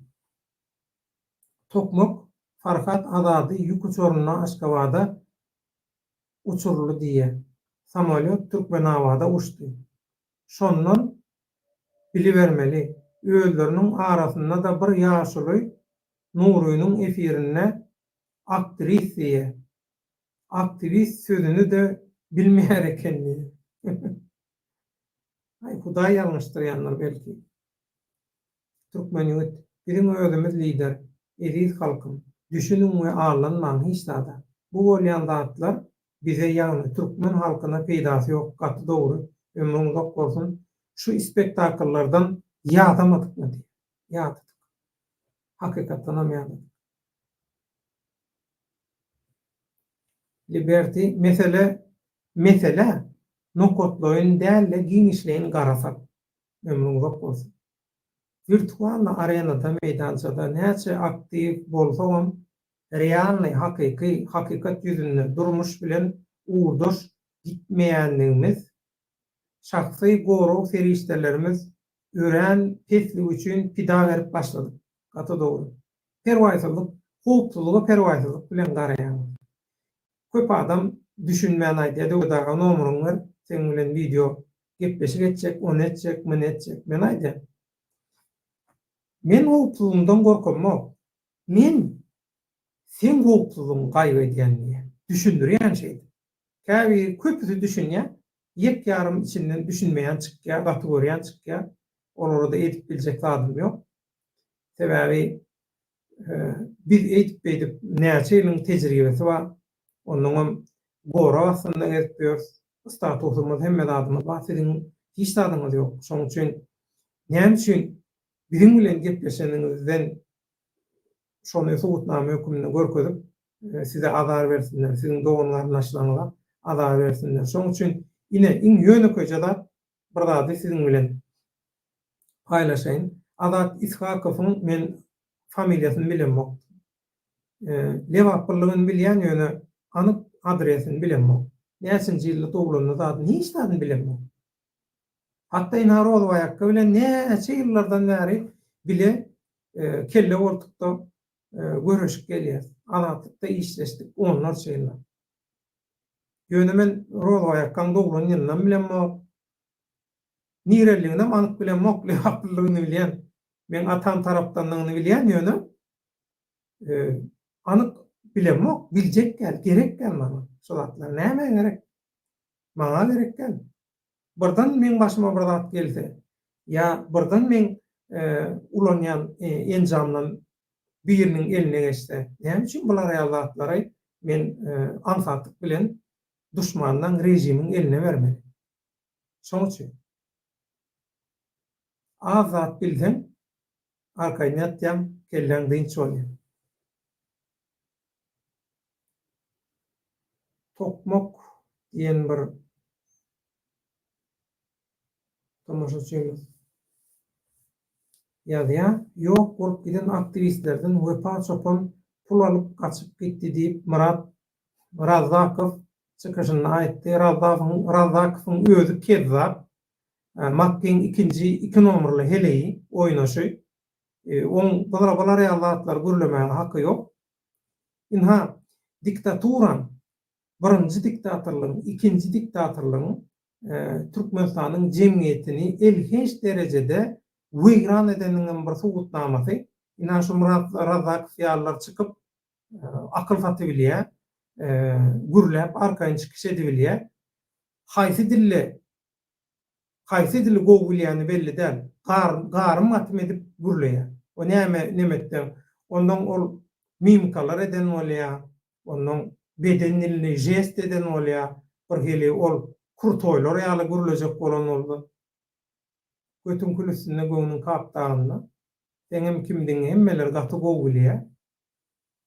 Sen hakyky kezzap. Näme üçin? Şatlyk Şyhyýew efire çykanda sana sen bilen bağlaşykly bir zat diýjek bolanda men sakladym şonu. Sen tarapyny tutdum. Ýöne sen soň öz kezzaplygyny, haramzadalygyny telim edip suwut etdi. Size reyting gerek, şoň üçin bize hüjüm edýän. Ýalany hakykat etjek bolup ýyrtýaňyz hemme ýeriňiz. Ýöne bolanyk maskara bolduňyz bar. Tokmak oral barada maglumatyňyz bolsa biraz halka ýetirseňiz. Oral men bilen habarlaşy bilenmok diýip nomerymy sorady. Ýa-ni şol ekranda goýan e-mail adresimden ýazdy, men gerekli nemeleri uğratdım orada. Evet. Aratnaşık. Operatör orada bir gelsin. Ya son ayratin iradelliyse edelli o arada da. Yönemin fikrimçe edil hadır ki vaqtta orada çıkarıp efire gerek var mı yok mu sebebi azat tutulur ve parçadan tutulur. Şol kurukta, şol toparda, şolun eginleşi, yürekdöşü, sırdaşı orada da bir nemiyesin İslam'ı. Şonçunun yeni biri şerralen biri çıkıp devletten efirine çıkandan son orada değdiler, alar verdiler, diyemesinler deyip kendi alasımın gelen o. Bu fark açık ki Meyman Kulüf söğünen multiprazat yazdır. Onu avtomatik sistema onu blow ediptir. Açsana devlet şu söğünen siz yaz eğer bağır olsa koy göreli näme sözü yazan olsa. Uğurluk eden uyulma sinögelen yolu. Yo sistema söğünülün mantı kâbir sözleri avtomatik ayrı ya. Söğünü yazsın problema değil. Koy şu at gücü nämesini ayrı şu avtomatik sistemadan koy yazsın. Dinler göreli. O netçek bolsaň nädir girmeli, oturmaly, bu topardatlar gorjalamaly. Yok biz ona cevap verirse o haramzadan çağacığına. Cevap vermek yaman katansa ona. Yaman katansa tüsmek halıya şolar ya söğüp yaz yani. Bana gerek adam. Sen anlayan bilen düşündürdün ha kimin kimdiğini. proyektini sen 100%'den 1000% subut etdiň subutnamalar bilen. Indi Ben mundan hal soň şoňa öýüne oýdaýan baý bolsa, ben onu beter suud edecek. Yani başka edilen zatlarından alıp ben evet, araba almış, malumatlarını alacak olayım. Ben ondan sonra görkezem ben buna. Oyunu. Bir şey Liberty kezzap diyenim var. O öz maşkala ýagdaý, maşkala ýoldaşyna dil getiren adamlardan hakkını şol suutnamasını talep edebilmeli. Şu hakda hiçbir näme beri bilmedik. Özünü ýa sen açykan kurto ýaly edip elini beýdip durup hereket edip görkezýän. Olar ýaly adamlara beýdiýärlere öýlen beýlen olar ýalara kim diýe bilýärmi? Cinsiyetini değiştiren diýerler. Barda İstanbul'da Taksim'deken onun yeri bäri İstanbul. Gaýtam onu çağırmamız gerek şu taýda. Gel sen Taksim'e yerleştirelim, ornaştıralım şu taýda sana muhça işem tap bereldi. Liberty O arada kızıklanıp gördüm ben. O şu kezzap bilen bağlı. Aslında bana gerek şu kezzap ve onun izyanında mene şu yani şu fakat ne öyle.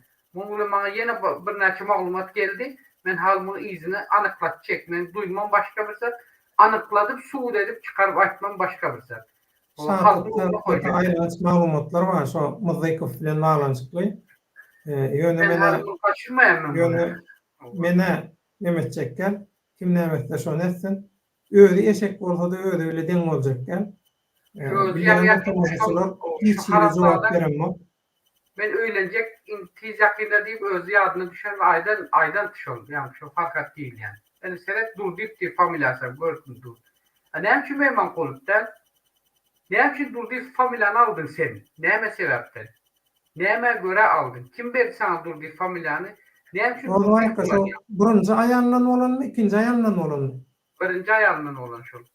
O aýalcagaz bara Huda saklasın bara men özüle gurrun etmedim. Yani öz korktu gurrun etmene. Ben hava yöreke şoňuna hawalaşmak üçin şu töwerendäki öz tanış binişleri, garyndaşlary bilen arabalanşyra gireninde olar maňa aýtdyjyny. Ben o aýalyň bara dogrusyny aýtsam şu enesiniň aýagyny aşağından öpsem bile az şu aýalyň hazır. Ben o aýaly barada maglumat berjek däl. Enesiniň aýagyny aşağından öpsem bile az. Düşün. Şolar ýaly zulumlara, şolar ýaly haramçylyklara çydap şol adam, şol aýal. Bular ýaly haramzada çağan ýene serip atasynyň haram pullary bilen, hereketleri bilen göz açylmadan düşen haramzadan çağasyny ýene şol öz çağan menim.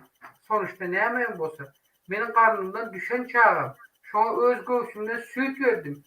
Gel şunu men ýene ziýanyň ýarpysyndan bolsam alyp galaýyn diýip şeýle ýarda etdim diýip elindäki barmandaky yüzük kulak halkalaryny çeli satan aýal şu. Men o aýtjekden olar. Näme satan, kime satan hemmesini de aýdyp berdiler.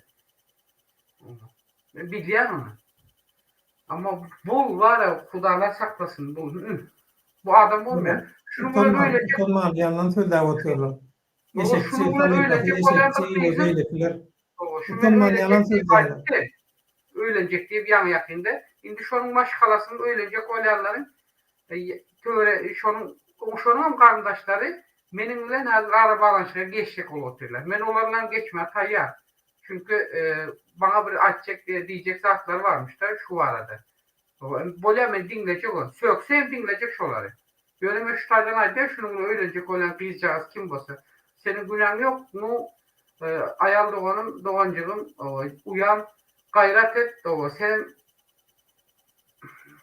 haramdan beslenip önüp ösen maşkalanın çağrısından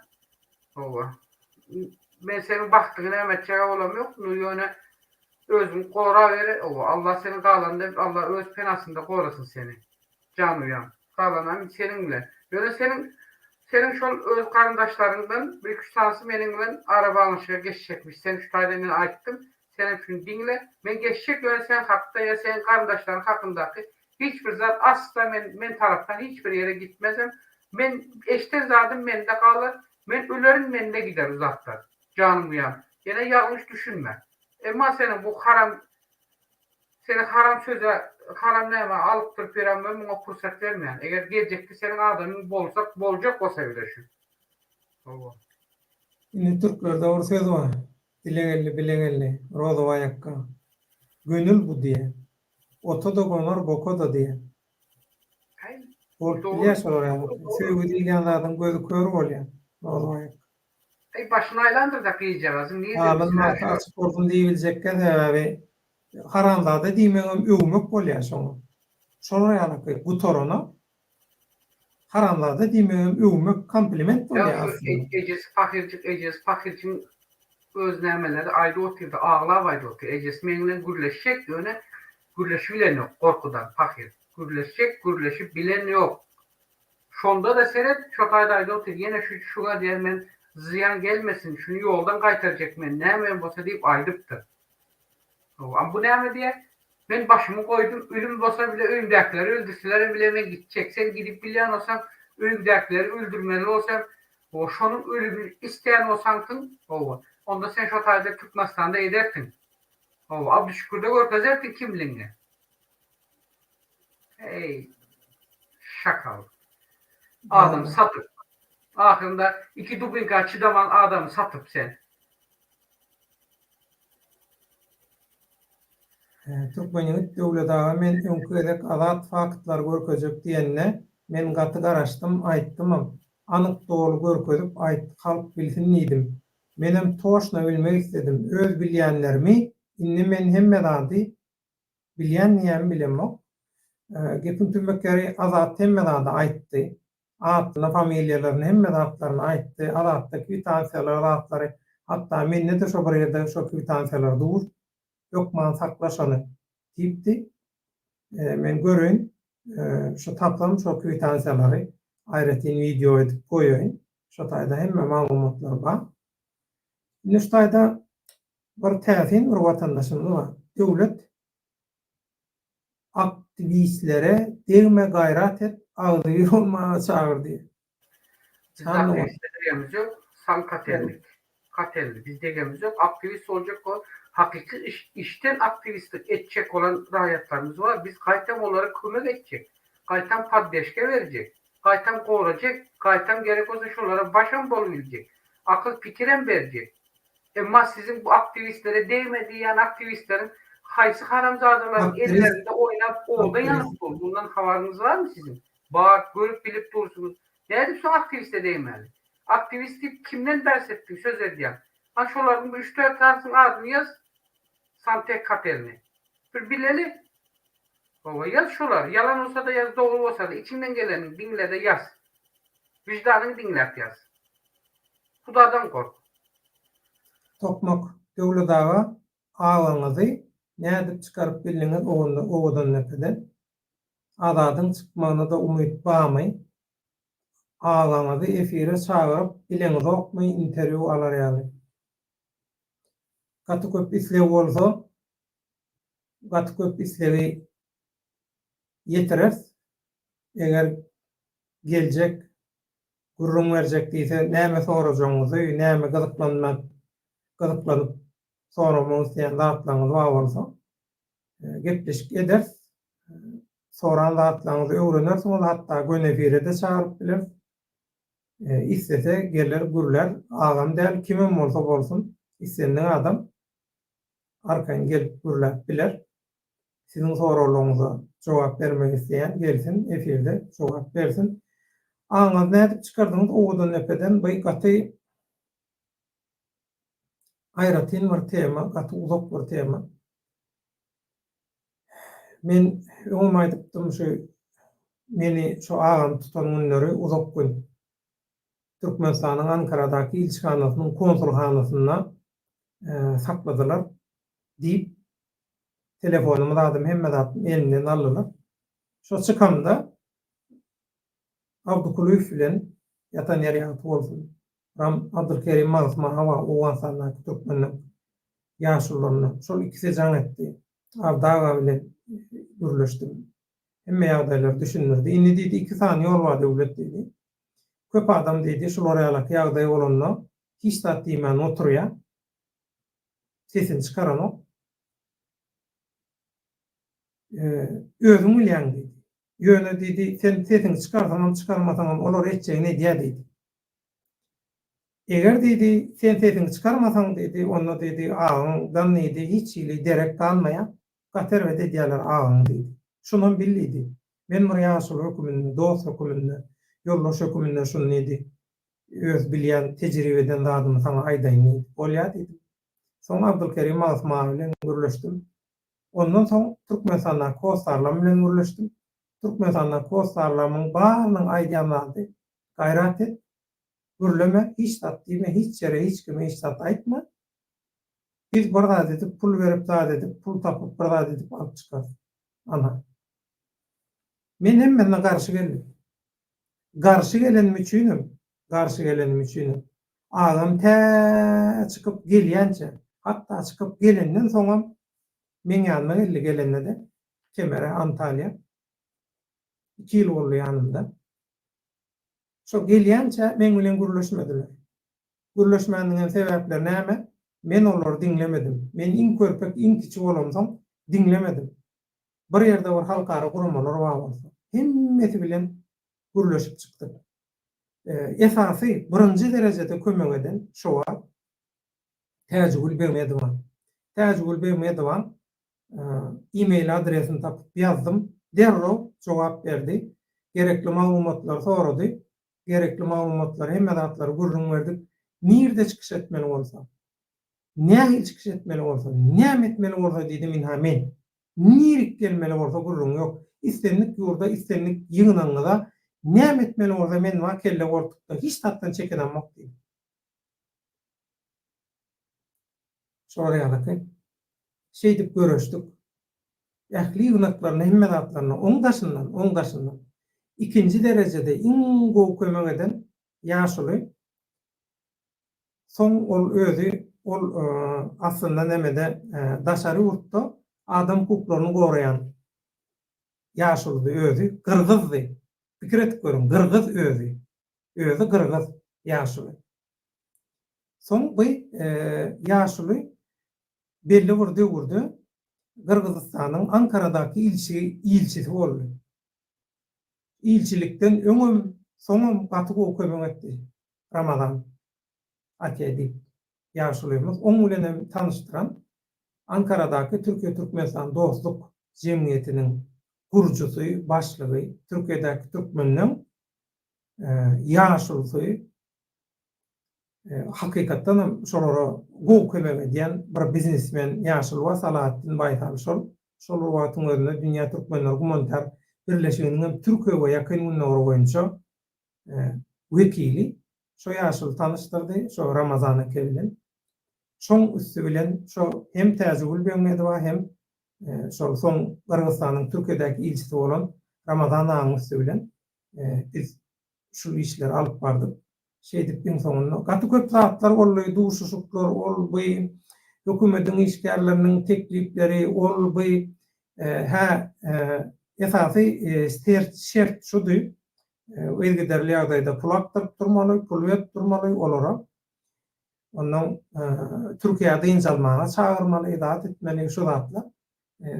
Aňy sag görmek isleýän bolsa çykyş etmediler. Menim Türkiýanyň döwlet teleradio gurulmasynda hem radioda hem telewizionyada bolýar diýdim. Men döwletiň edarasynda otaýda syýasata goşulmak bolanak düýünde başga döwletiň syýasatyna goşulmak bolanak. Türkiýanyňda bolanak näme üçin sebäbi döwletiň işgäri. Şolara ýaly kanun bar, düzgün bar Türkiýede. Bolýar diýdim, ýöne men hiç ýerde çykyş etmedim.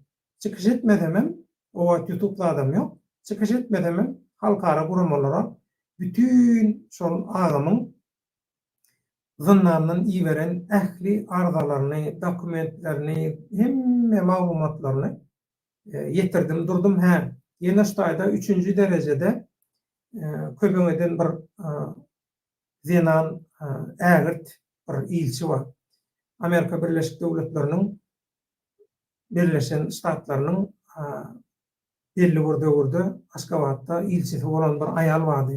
Häzir ady doly ýadymda da. Şol aýalyň men öz şahsy e-mailine ýazanda şol aýalyň gaty uly kömek etdi. Alagady şol işler üçin. Ondan naşary halkara gurulmalyň Amerikadaky häzir hem saklayan vizitkalaryny köpsi belki häzir dünýeden göçen mümkin. Ýaşuly senatorlar bardy. Deputatlar zatlar. Şolun hemmesine çäksiz minnetler ullakan taňryýarkasyň. Häzir adyny agzan agdamadyk. Bütün bize kömek eden bizim maşgalamyza egin berip bize kömek eden ähli halkara guramalar işgärlerine, wekillerine, siýasatçylara hemmesine çäksiz minnetdarlyk bildirýän tokmak şu soragyňdan şu soragyň göreden prosedurdan peýdalanyp aýtbaşman mehmanlygyna şol ýaly agam bilen anlaşykly mesele. Agam Germaniýanyň başga bir çetinde, men başga bir çetinde. Şoň üçin eger isleg köp bolsa soraglaryňyzy atlaňyzy aýtsaňyz umumyň haýsy tema näme çağırır, interview eder. Ya gönefir alar, gönefirde özüňiz sorasyňyz. Adadyň çykmagyna umyt barmy? Ba ýöne berde edilip durulan ya ediljek bolýan bundan meýlek edilmeli işler bar. Etap ädim gidýär. Şu işlerde şu işleri ýöredip duran adamlara päsgel bermejek bolmaly. Meselem häki şol käbir tesirçiler aslında men gowy berýän tesirçiler bolar. Ýöne bir hili emosiýonlaryny saklap bilmän ýa-da olaň adyndan başga bir ýerde bilenmok bir hili meni unäkärleýän ýaly edip ýazýar. Sen yeterlik derejede köp sagatlar alatlarda gürlenok, çıkış edemok. YouTube'da çıkış edenin bilen onu da bular ýaly kanallarda çıkış edenin bilen şu bizim merkezi adet sevtimiz bilen gyzyklanýan siýasat okuyan bölümleri ýa-da gönümel bizim efirimiz köp strategiýa institutlar tarapyndan öwrenilýär. Näme üçin? Bizim gaty täsir formatymyz bar. Watandaşlar tesir görünüşini ýöredýär efiri. Şoň üçin gaty täsir gelýär olara. Olar haýyş etdi, ulan biler, men ulanyň diýdim görüň ýok. Peýdasy bolsa bolýar, türkmen halkynyň hakikatynyň öwrenilmegine, ýaýradylmagyna. Şoň üçin efire gürleşipler.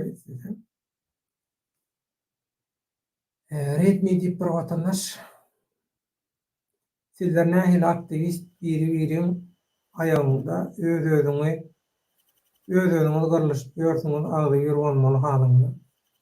Aklyň köp bolsa mallaryňa dograp ber. Gaýrat et. Şu açlyk, gıtlyk döwründe Türkmenistanda gaty uly sowap bolar şol. Artykmaç aklyňy şu mallara dograp bersen. Diňe döwlet adat üçin iň soňky çykyşynda hemme zadyň üstüni açar neýdim, şoň üçin ýaman çalt hereket edip ahir jagady tutdular.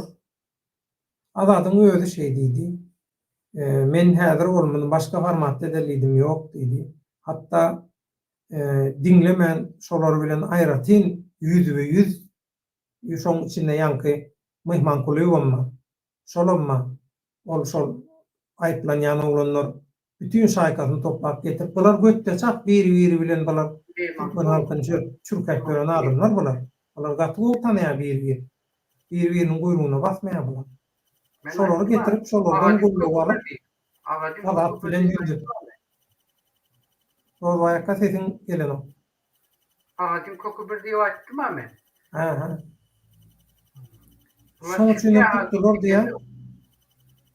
Yaman kenda bilýärdi, aýdyp ýetişmedi diýär. Gaty dogry. Sebebi adat gaty erbet ýerinden tutdy. Bu taşary ýurtda aktivist, oppozisiýa roluny oýnap öz we keseki bähliklere oýnatky bolup beren adamlar gaty gizlin planlaryň üstünden barýardy. Aýdana ýumoň ýüpiniň ujuny tutturdy halkyň eline. Halk şo ýüpi çeken bolsa ýumok çözülüp gidýärdi. Şonu etdirmejek boldy. Eger şo edilen bolsa diktatorlygyň öňü ýapylýardy. Serdaryň hiç ýyly şansy galanok. Bu taşary ýurtda kılanan barnyň şu wagda içenni eden satançylyklarynyň hemme zadynyň üstü açylýar. Şoň üçin islemediler şonu. Diňe öňe gaty dogry aýdýan ömrüň uzak bolsun. Şu hakykati seljerip halka ýetirenim üçin tokmak fark etseňiz şu wagt hiç bir aktivist Azat Isakow barada söz açanyp diňe Ferhat aýtdy, olam duruşuna ýalan söýledi. Zakaz Türkmenow Döwlet Baýhan bugün Kakamurat Gydyrov diýen kezzap çykyş etdi we dewete aktivist toporny Şahatlyk Şyhyhow dağıtdy diýdi. Nädip diýip soradyk. Olaryň ähli zadyny buzlamay dedip şol üçinmi jogap berdiler. Şahatlyň olary ýazatlar bilen arabalanşy bam bilenmok. Men bilemok näme bolanyny. Murat Gurbanowyň özüm aýtdy, şol käbir adminler zatlar gitdi, ele zat diýip ýöne. Men çakym şeýle, meselen Murat Gurbanow şol iň soňky İstanbul'a gelende töwereginde näçe tane adam bar bolsa, şu adamlaryň hemmesi diýen ýaly maglumatlary ýetirmeler ýerlere ýetirip, yani belki isläp edenler ýöne islemen Murat Gurbanowy umuman şu taýda ediljek bolan işler baradaky maglumatlary rejimiň adamlarynyň eline aňsatjak getiren adamlar. Ýagny men size aýdaýyn, şu wagt özüni aktivist, oppozisiýa lideri zat diýenden öňe çykjak bolýandan köpüsi himmeti diýen ýaly. Kimi işleýäni, näme diýen bellizen. Şoň üçin hem şahatlykdan zatdan gözläp bermäge gerek ýok o zatlary. Olar bir-birini gemirip, bir-birini satyp otur. Näme üçin? Proýekt var. Proýektde her kime wezipe paýlanýar. Meselen, bu täze Türkmenistançylar var, virtualny Türkmenistan gurup, hökümet gurup, Antogullugy ministerligi zatly gurup berenler. Şolarda meselen şolun proyektleri, şolun variantlarından biri durmuşa geçse, onda şol prezident bolmaly adamy Türkmenoglu diýilýän. Şol prezident bolmaly. Onuň minister bolmalylar, şol näme Maksat Muhammedow mi näme mi kim şol? Şol kemine lakam bilen çykyş edýär-de, şol onuň ol orsadyny ulanyp beren aýal maşgala bar. Türkmen olup orsadyny ulanýar. Şoluň hemmesine paýlanan wezipe. Onuň birden bulara göwüne ýaramaýan wezipeni bermeseň bir-birini satyp başlaýarlar. Ýadyňyza düşýän bolsa Türkmen ogly bilen şol ors adyny ulanýan aýal belki orslar bilenmok. Näme üçin ors adyny ulanýan diýip soradym. Men öz efirimde ulanmadym. Halamok sebäbi bir Türkmeniň ors ady bilen özüni nemetmegi bir hili ýaman genç, pislik, kemçilik, äsgermezçilik öz eneň atan goýan adyny ulanmak. Lakam ulanyp bilersiň ýöne ol lakamam däller. Şoň üçin onuň bu adamlar şol wezipeýä pul paýlanşyk bolanda isleýän zadyny alabilmese derrew depişýärler. Rozwaýakka başlaýda 2 sanat depişýär diýdi, edil şolary ýalaky. Bular depişip başlaýarlar. Şoň üçin onuň bulara daşardan düşman gerekkä. Bular bir-birini satyp ýörşeýle-de. Köpüsi kabinetden geçen adamlar bular. Şeýle bir termin vardyr, Türkmenow. Kabinetden geçen, kabinetten çıkan diýen bir termin vardyr. Şu termini gaýrat edip näme? Öwren. Şu termini öwrenen wagty onuň saňa kömek eder. Şu zatlara düşünmek. Kabinetten geçen ya kabinetten çıkan diýenler. Bunu düşündürmenin yine amsat bir yol var. Şu değil. Abrabot. Ne? Şu 2 yaşlılığın çıkışında 2 yaşlı özleri grup siyaset alıp barıyorduysa şunda halınladara Safalarda soruyor. Safalar yine siyaset değil olmanın siyasetin böyle. Tarzı şunu söylemedim. Son Safarıklık cevap veren ha.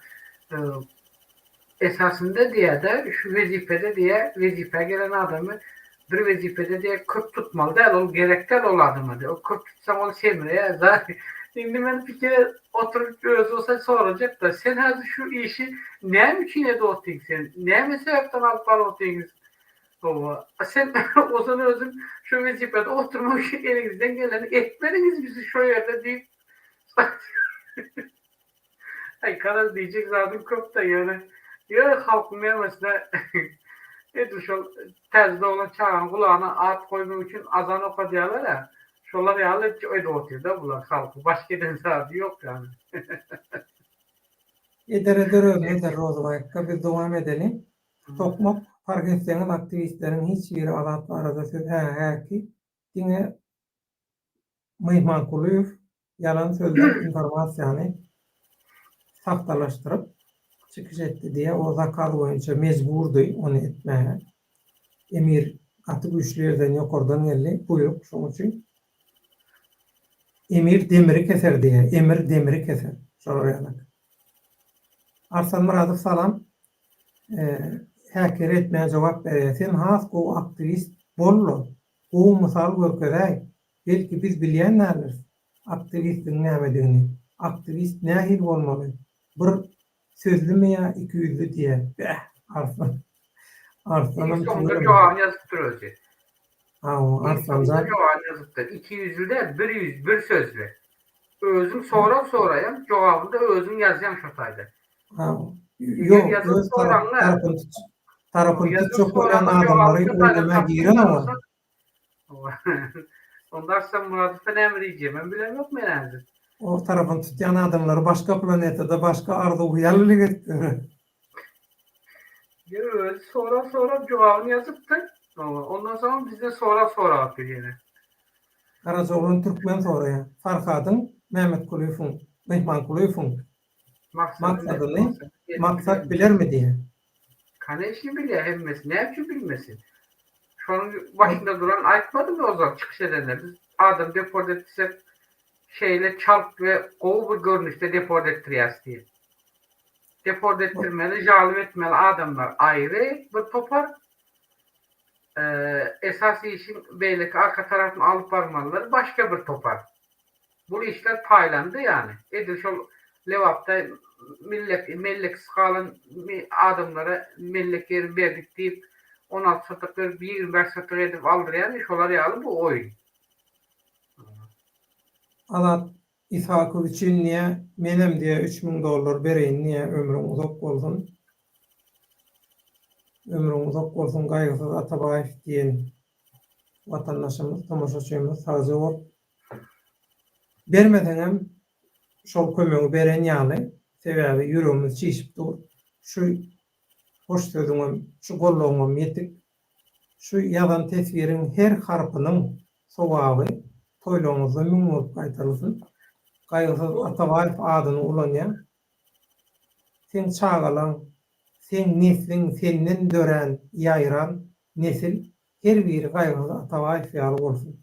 Ol bir tapagy ýok. Ömrüň uzak bolsun hazır ol. Bu sözü böyle tutardı bir zat koşun şu usta. Bu sözü açmam, bu sözü aydan men şunu ne için açtık? Şuna kız karak açıklama getireyim. Senin yardıma düşen olsa şu azatlıkta işlerimizde şöyle yaptım bir medeniyet işgalinin sesini vermeli derlerdi. Vermeyip aydık duran elimizde senden alıp şu medeniyet işgal sesini verende ne günlere düştük ya biz. Ondan sonra şu ne derecede İkimiz öz aramızda toplap verdik.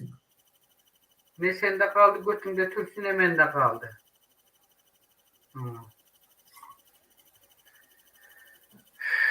Halk bize onların informasyonu berip otur. Rozvayak'a umut dilenler ya. Onlar da näme? Şu hakykatı bize getirýär. Size yerine getirin. Şunu bütün dünya bilsin diye. Olar şondan zaryat alýar, şondan güýç alýar. Şolun yüreğindeki gussany hayalladyp, gowşadyp, yüreklendirip, ruhlandyryp oturuyor. Biz onu etmesek bolmaz. şey dip tevekkelçilik edip oturka, şey dip kelle koltukda, daşary urda informasiýa berip oturka bul adamlar. Biz ondan olary adatlymy günäsem bolsa, ýene de bizim mümkinçiligimiz bar da Allah san bize mümkinçilik berdi. Tanış bilişimiz bilen alıp çykdyk. Alat İsa'yı yurt dışına çıkarsınlar. Bilemok kadar planlar gelecekler. Türkmenistan halkı selamun aleyküm vatandaşlar devlet bayan rodvaya sazı ol ömürlük olun.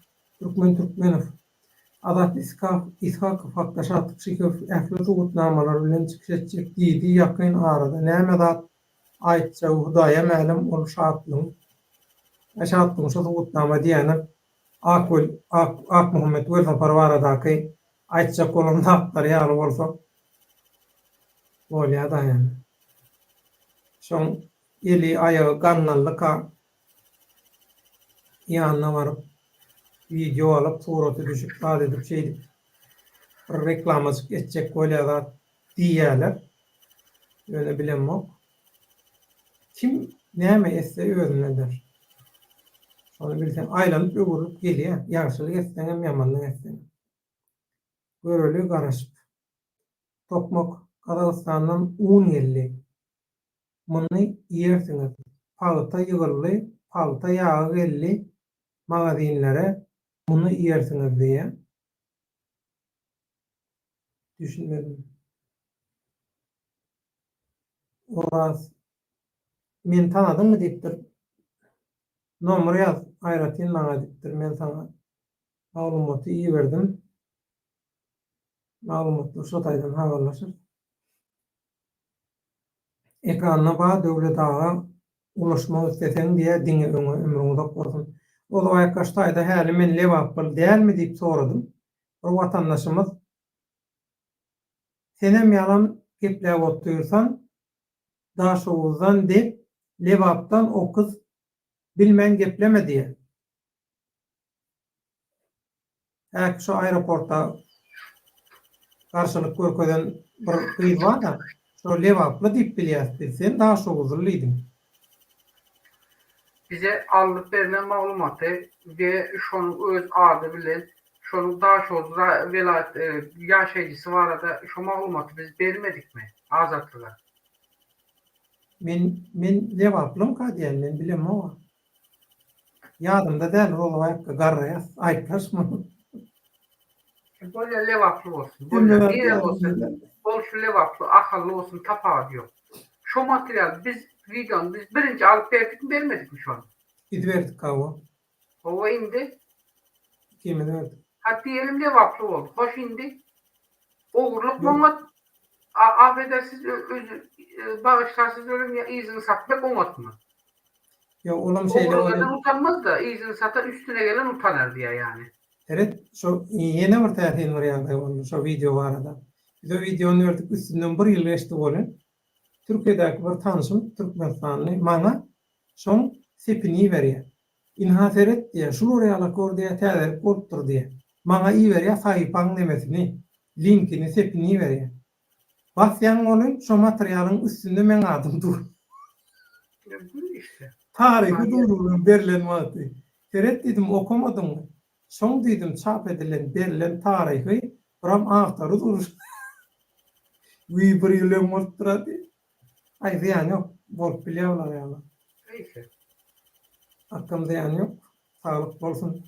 Bir ýyl, 10 ýyl soň üniversitede şol hasap şol. Demek şonça ýerden gelýär. Yeter diýip umyt edýär, ozar diýip umyt edýär. Türkmenistan halky we paçapany alan bolsalar onda ýakynna bakynam alarlar. Gutlarına gayrat bağ bolsa hakykatdan atın kellesi ýalan ýürekleri bağ bolsa satanyň arasynda akraram atın kellesi ýaly bolsa hakadek görsünler. Özüm Maryam Türkü. Emme dağda taşlar. Orada. Bu pasapan Hasan tutuldu devlet. Şunun havari geldi bu pasapan aldı. bilinmek dogrumy etsinmi? Arslan Muradov agam özüň dowam edäýdi diýär Ozbay häki ýagdaýlar sebäpli. Muradov sen sesiň gelýär Ozbay ağa diýär. Devam et. İnternet yapılan makamdaki söz nämeler tesir Muradov we çapan arada täzeden aýdaý we çapana näme bolupdyr? We çapan tutupdyrlar, konsulxana alyp gitdiler diýe. Nähili bolupdyr? Jikmejik maglumat ýaz diýen bir ýazýar. Men gorkýan diýär. Ýönü diýär. Sen niýe maňa nomer ber? Ýüzüde gürleşeli diýär. Sen gorkýan bolsaň, bu ýagdaýlarda goşuljak gelýär. Gorkýan niýe menden nomer isleýär? Sen gorkýan bolsaň bir, goşuljak gel bolsaň iki. Näde men bilen video nemetjek bolýar, gepleşip etjek bolýar. Sen özüňi gatty täsir. Şoň üçin men dedim e-mail adresimi berdim, ýap e-mail adresi. Men beremok nomerymy hiç kime aýyplaşmasyn.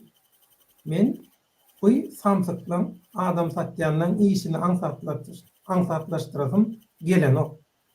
Kıyınlaşdyrasym gelýär. Ýöne ýene bir gerek gaýtalaýan. Olar ýalaky özlerini gaýratly bilýän bolsalar, istenlik ýerde duşuşolyň diýdim men. Şonu hiç tat edip bilmeýäniniňizde göz ýetireňizden soň iki şert koydum. İki şertten birini saylan diýdim. Ya halka, watana satançylygyňyzy, adam satmagyňyzy, ýallakylygyňyzy diktatorlyga goýarsyňyz düýünden.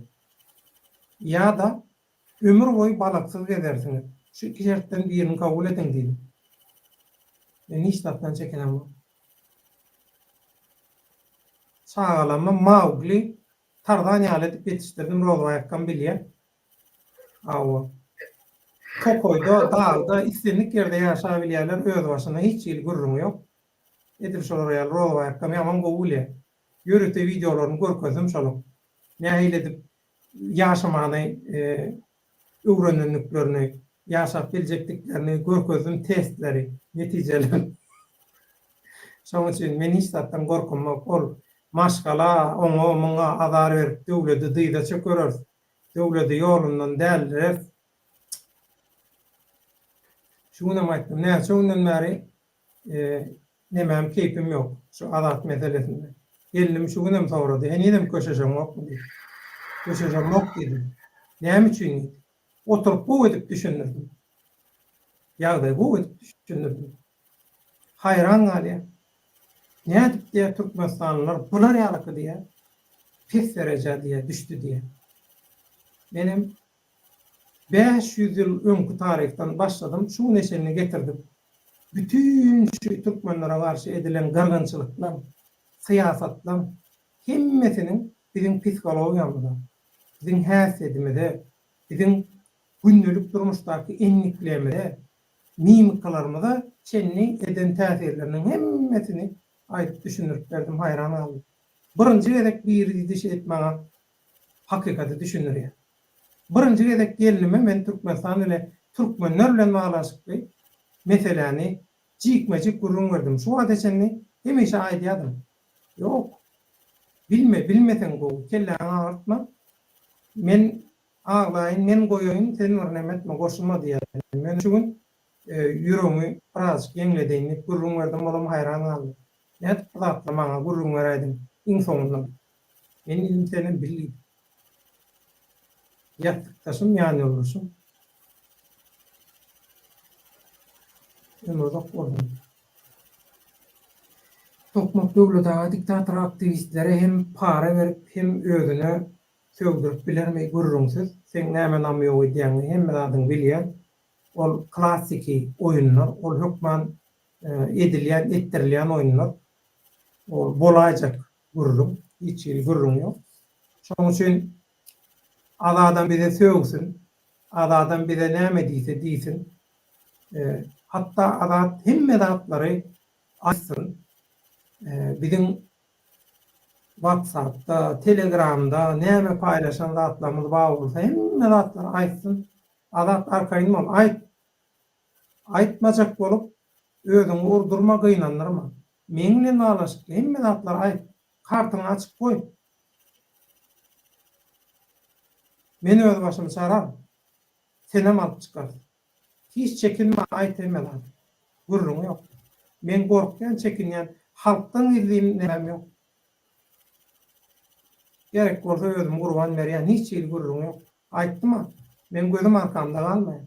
Çagalan maşgalan memmeti jeňille ýaşa, nähili ýaşamalygyny bilýärler inha şaýat. Rozaýakda bilen bir näçe tane adamam bilýär. Şo çagalan nähili ýetişýänini. Bir döwleti ýok edip bilersiňiz. Ýöne ýerine 3-4 tane döwlet ýetişip gelýär. Onda da döwletden hem aýrylgan çagdaýda modern döwre wap şertlerde. Men döwrümde internet ýokdy, ýöne bolan döwrüne internet bar. Ýadymdan çykarma. Bolar ejetinden ýaňy döwründen internet oýnap başlaýar bolar, oýun oýnap başlaýar.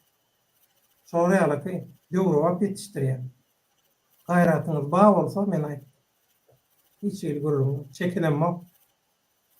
Soňuna şeňle gidýär. Eňinleşlem üçinem ýollaşlym eňinleşlem üçinem hiç tadı gaýgyrmaýan. Şonu bilsinler. Aýtdym maňa hüjüm edip bilersiňiz, maňa töhmet atyp bilersiňiz, maňa her zat diýip bilersiňiz diýip. Ýönemiň mukaddes görüşümi, türkmençiligimi, hakykat görüşümi, türkmen halkyma meni men edin. Türkmen halkyma, watanyma dil we el ýetirseňiz Hudaý haklarını ýetir. Şo diýenim markasynda durýar. Toplap maksadym Türkmen Agdybirlik YouTube kanalyna Ýowşan Kılıçev haramda diýip söýünsem oň ejesine söýgäňiz diýmeli, ejesine söýgäňiz diýmeller diýe. Ejesine söýmeller diýe. Nurum söýün görüň meselesi, diňe azat söýmeden. Nurum türkçelap söýüp gördü. Türkmen Döwlet Aýhan, men sizi fikrinizi bilen dinleýän we hakykatlary ýüze çykarýan ömrüňiz bolsun. Benim hakykat üçin doğunca. Adat Isakow Türkmenistana uçtu, eýtdi, ýene näme etdi, bolgursuzluk bolmagam ahmal, emma eşitýäs görümlük hakykaty, olar ýazat ýok.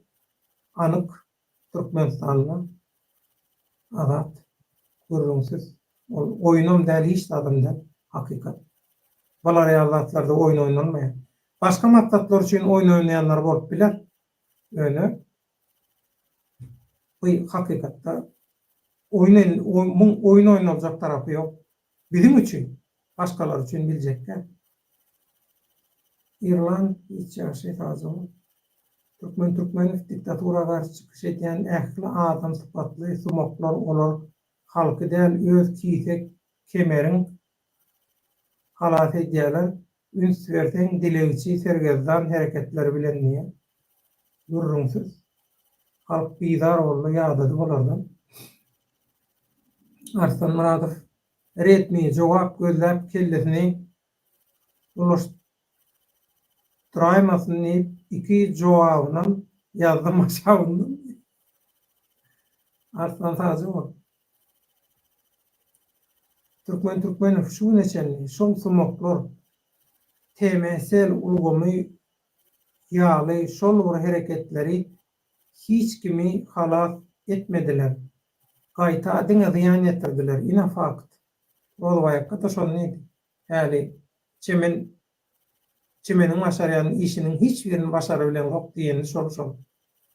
Ýigide öldürýär diýe hakyny ýeme diýe. Gaty dogry. Çimeniň ol edermenligine başarjagyna söz ýok. Özüm şaýat. Yüzleri eşeğin hamından am galan olan. Eşeğim solun yanına var. Mübarek. Türkmen nomerini bir diýen bolsalar onda döwledäňe siziň hem ýygyňyza düşjek bolýan bolaýmasynlar, seretap bolun. Men gorkamak ýöne men aňsat aw bolasym gelenok. Men gynap, içini ýakyp, nerwesini oýnap, şeýdip nemedip gynasym gelýär. Şoň üçin bular adama meňzeýän mahluk, mamkurt bular. Bularda adamyň ruhy ýok. Adamyň ruhy bolsa bular öz halkyna genosid etmezler. Hem syýasy, hem medeni, jemgyýetçilik hemme tarapdan, iýmit tarapdan hem genosid edýär bular öz halkyna. Şoň üçin bular özü gorkmaly, biz gorkmaly. Bular özü gorkmaly. Haçan Hudaý tutaýmaly, haçan Hudaý bolsa guraýmaly bular. Bular gorkmaly aslında. Gorkýar, şoň üçin hem gorkan öňürder edýär bular. Hiç maksadyňyza ýetip bilmersiňiz, arkaýyn bolun. Sizin bu ýüzüne diýip aýdamok. Rozwaýakdan geçen ýolunyň milyonuna birini görseňiz, näme-nämedigine düşünersiňiz. Ýöne onuň görmediňiz, görjegem bolaňyz. Rating, reklama 3-5 manat gelýär YouTube'dan. Şoň bilen däli porhan. Günüňe ýanaýyn türkmen şulara garanyr Karazoğlan türkmen. Wepan tutulmagy ýörüýte orta atylan yalan habar bolup bilermi? Bilemok. Her zat bolup biler sebäbi. Gatyşyp bölü nomeryny berdi ýa. Soňra men niýe bu zatlara goşulmakdan gorkýan niýe? Özüm şu meseleden gorkýan niýe? Goşuljak däl bu meselelere diýär bir, 2 gorkýan niýe? 3 nomeryny berdi. Üçüden bir-birine ters zat. Şolle sen owodaşym diýdi, nämeň diýdi, eýle diýdi, beýle diýdi. Men owodaşym bolmasyn derde mesele owodaşlykda da hakykatyň tarapyndan kim çykyş edýän bolsa, her Türkmenistan, diňe Türkmenistany däl, dünýäniň niýesinde ýaşaýan türkmen bolsa, şoňa biz howsar arka çykmaly. Şoň hakyny talap etmeli. Şu bizim prinsipimiz. Owodaşlyk, welayatdaşlyk, tiredeşlik, odaşlyk, budaşlyk däl bilen. Bilen bilýän adamlar bilýändir. Men üçin, men mukaddesim türkmençilik. Ýöne şol adam alyp pohladylar. Käýerler. Akmak. Döwlet Rozwaý diýä, ol informasiýany beren adamyň soňundan gorkmasy geň dälmi diýä, menem şo taýyny geň gördüm. Arslan Muradow, wepan ömrü ýokmy jaň edip biler ýaly diýä. Bilemok, men wepan ömrüni Rozwaýakka tapsam saňa bereň, özüň bir habarlaşyp gör. Bolarmy? Bular mesele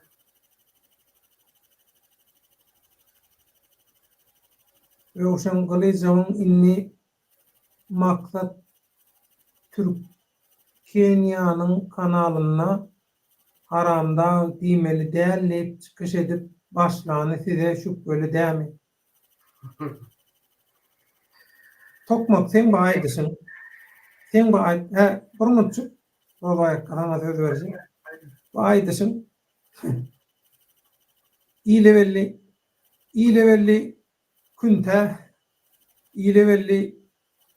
küntü o arada näme ilevelli küntü diýil.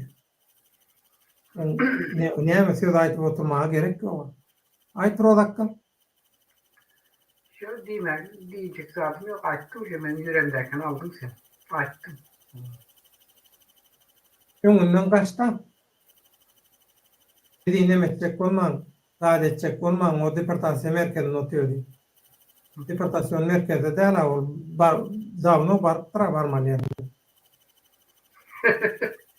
Şundan bile hala eger şular yine misal alıp bir kelesini Yine şunu adam yerine hayran bağlayan. Ya bu hakikaten millet ayakta okula görmüyor. Göz açık uykuda öğrenmiyor. Ya bizim berdeki adamlar Yine düşünüyorum ya bunlara konuşa gerek. bak Sina yani bir bela vurdular mı ya bunlara? Niye mi oldu bunlar yani? Şöyle yani yalan zadı her özler hakikat deyip bundan gören bulsun. Benim bilem yok mu benim? Türkmen. Rol Murat ağa siz Levap'tan şahatlık Şeyhif hem Levap'tan Karaganatalı. Şol Çok hakta haklı kalıplanıp görmedim. görmediniz mi? Neyme biliyorsunuz sol hakta diye. Hem o hakta milli kovsuzluk kulluğu milyar. Beni olan malumat eder mi?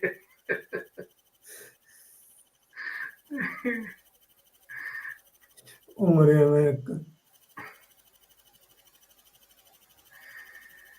Arfan Muradov. Boşlar bildiğin olmalıyım doğandan. Ömrün doktorun Arslancan. Tamam. Doğru koşuluyor. Türkmenov. Men eşleşme oraya ve parçapan aradan gitip gitti yok, gitip giden yok. Onu hiç kimim tapıp bilen yok. Ol tutulanı yalan tökmet. Bolup biler sebebi adadı gürleden olsalar adadan bizim bilen bağlanışıklı tarafları aydın olsa esası şu hak bilirleşiğindeki esasılan biri kanalı alıp barayan men olumsam meni belki kanallan bizim Abdülkulif ağa pahir dövründe yaşlar hareketi olup edin işlemi var. Ol önkü siyasatlarında köp sadı kögülecek bolup görürler men üstünde. Köp maglumat. Şoň üçin maňa hüjüm edip maňa täsir etjek bolup görürler. Aladyň aýdynlatlaryndan dadynyň ýola çykyp ýöne. Men aýtdym-a, gaýtalap oturjakka. Gaýry sataway. Özüňiziň jüýüňizde işleýänler şonu goýja diňleň. Siz Türkmenistan döwletini ýok bolmana getirýäňiz. Gatyda. Siziň awtyk çoğulukluğuňyz ýaşajak, ýaşyňyz 60-a gelende nähili topragyňyzy küýsärsiň. Aýla aşam gije aldyň ýaly sen. Türkmenistan meheme işgärleri siz Garbaga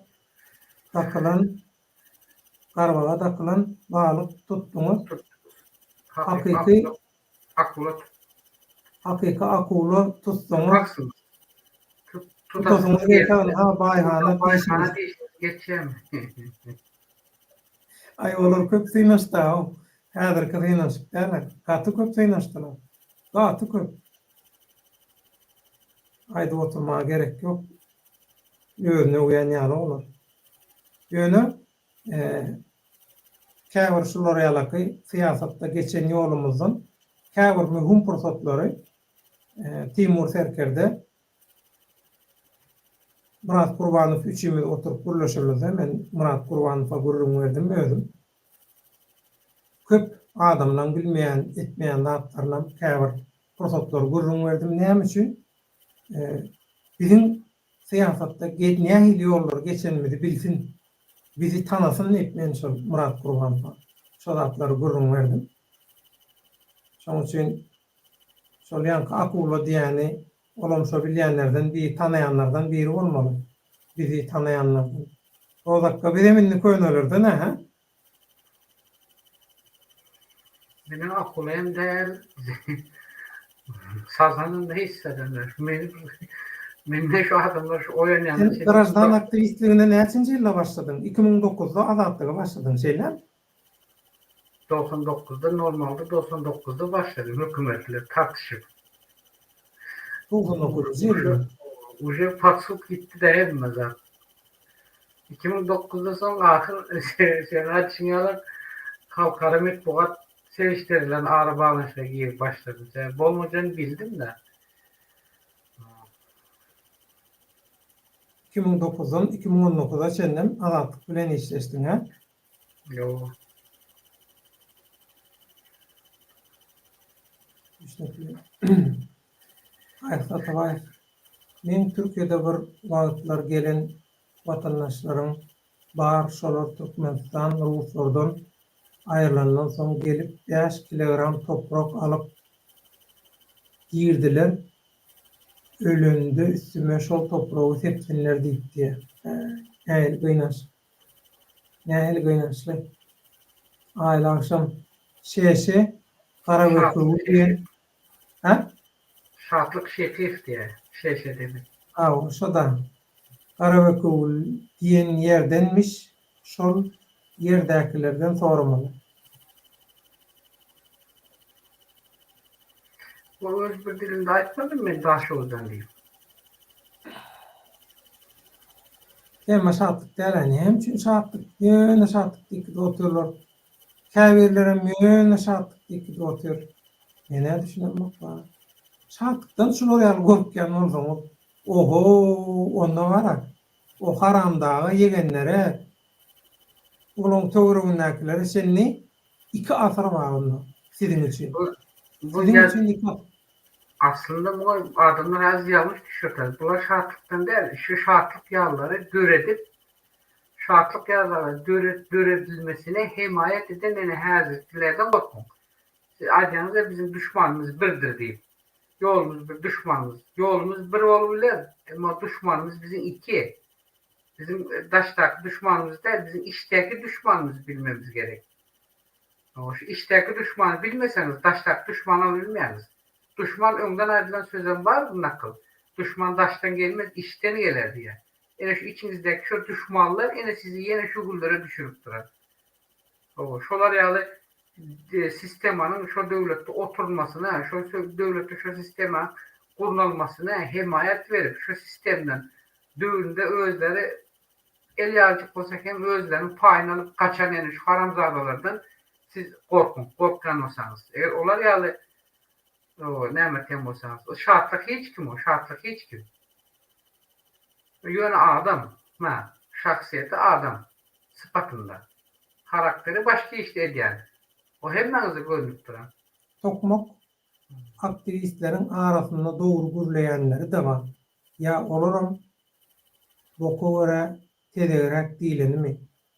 Doğru gelir şuna. Gelir. Tokmak yaman gowur meselen üstünden bassy. Biz näme üçin hakykata düşündirjek bolýar? Jan edýär hakykatyň tarapyndan. Näme üçin siziň bu edýän zadyňyz absurd, ene gelen o. Muň ady halka peýda däl, ýan berýär. Halky dozaga düşürýäňiz, arladýaňyz, ünsün soňýaňyz diýip näme üçin şeýle jan edýär? Şu aktivistleriň arasynda hakykatdanam ýüregi arasy sada watandaşlarymyz bar.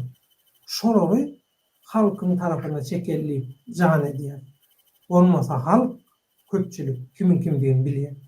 Eger köpçülik kimin kimdigini bilmeýän bolsa bolan bir wagtlaryna, pul sowgat wagtlaryna ananyp ýykardy emme tarap. Ýakmady. Şoň sebäbi halkyň kimin kimdigini gowulýanynyň sowgatnamasy şeýlemi dälme rol aýakda.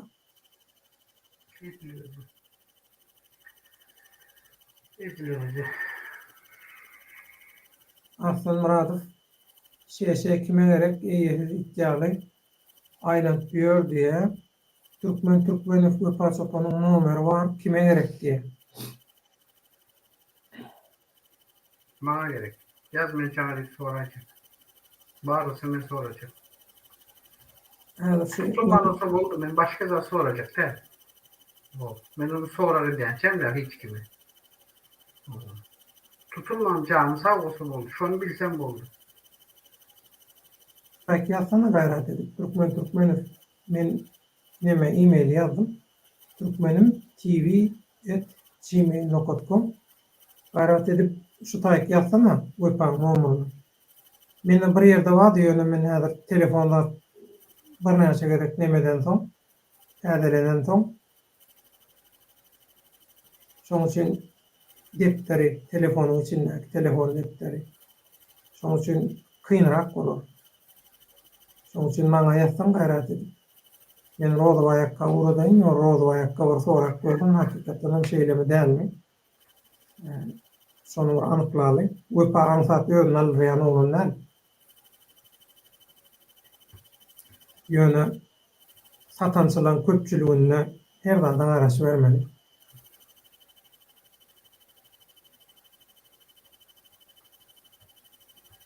Aile aşam on kimligini tapsalar öýüne ot berjek ba. Bu pasaportun kimligini, niýetini hemekşen bilýär.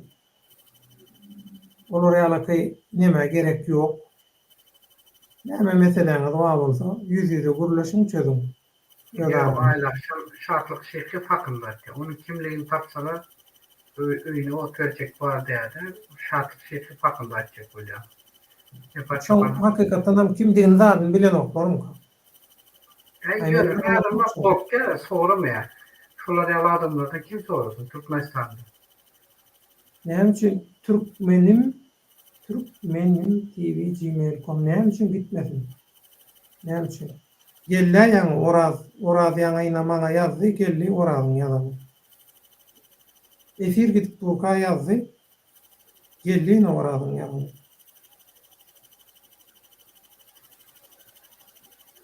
Problema ýok.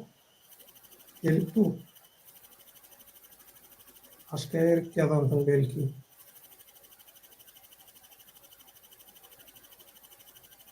Onu göreyim.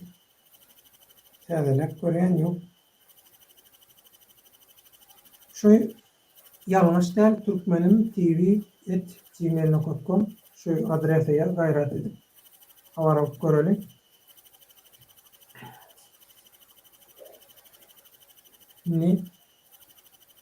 Türkmen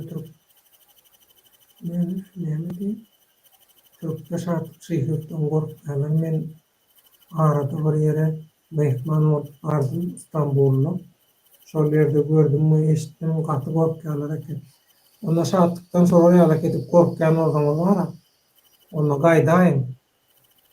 Onu karanda rejim, azatlyk, erkinlik, hakykat diktatorlara garşy görüş, o zatlar onda aýdym oturmalym, gömäýin. Madara gömüp koyalım. İstat bilmeden, istat bilmeyen nadan korkup oluyor.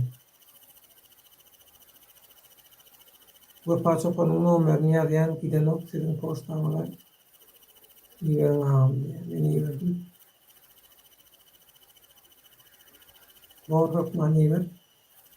Arslan Muradov şartlı köp ağaya velin öyle olaymasın yine şartlı diye. Reklamadır diye. Türkler. Reklamın kötüsü iyisi olmaz. Reklamdır diye. Türkmen işte öyle davat size iyi veren Türkmen efirden son. Onu biz efir ustayda cemleli rozu ayakka özüm cemle. Cemleli devlet bolya katı geçen oldu. Adımların yatsın deyicin aksın. İngilizlerimizde. Ne mi deyin devlet? Adam bile bağlaştı. Halkar aytacak sözüm. Açacak sözüm adımlara ömüm ettim. Yere açacak. Yine de buğun verdiğin adımları dekabın 15'ine çeyin gayret edin.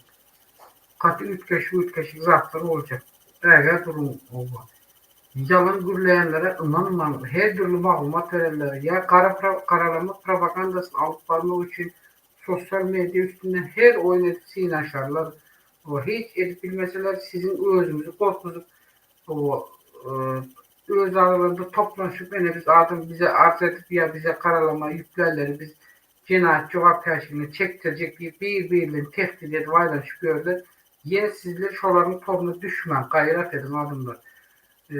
Köpeğiniz yönü sağda halk. Siz her bu oyunun içerisinde kendi bileniz yok. O siyasetin içerisinde nemeler övülüyor, nemeler oynanıyor. Oyun kimin tarafında? Bu alayım meydanı boş deyip Ilgayanız ölün o alim meydan daşardan seyretsen boş görünüyor ama içi dolu havanız yok o zatlardan.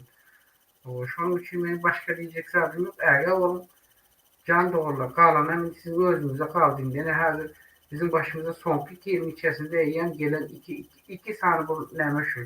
Misal ozalar ömür uzak gitti. Ondan önküler zak uçuyorsun yatarlar, siyasi tutsaklar. Oraz demeden sonra indi azat gitti.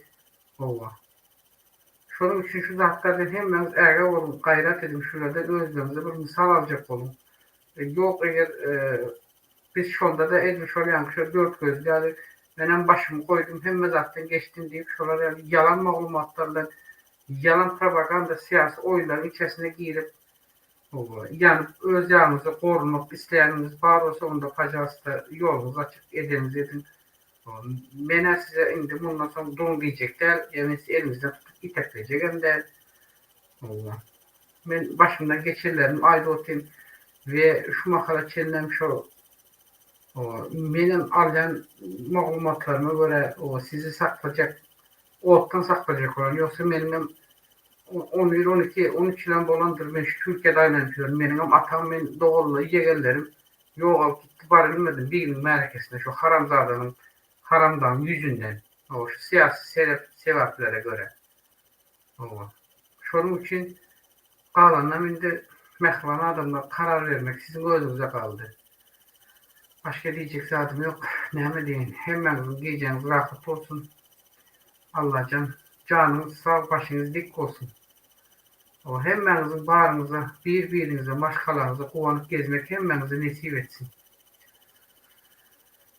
Şu cihazı açacak zaten devlet. Başka diyecek zaten kalmadı şimdi. Davul rodo ayakka. Mehvanı onlar iyi dillerse.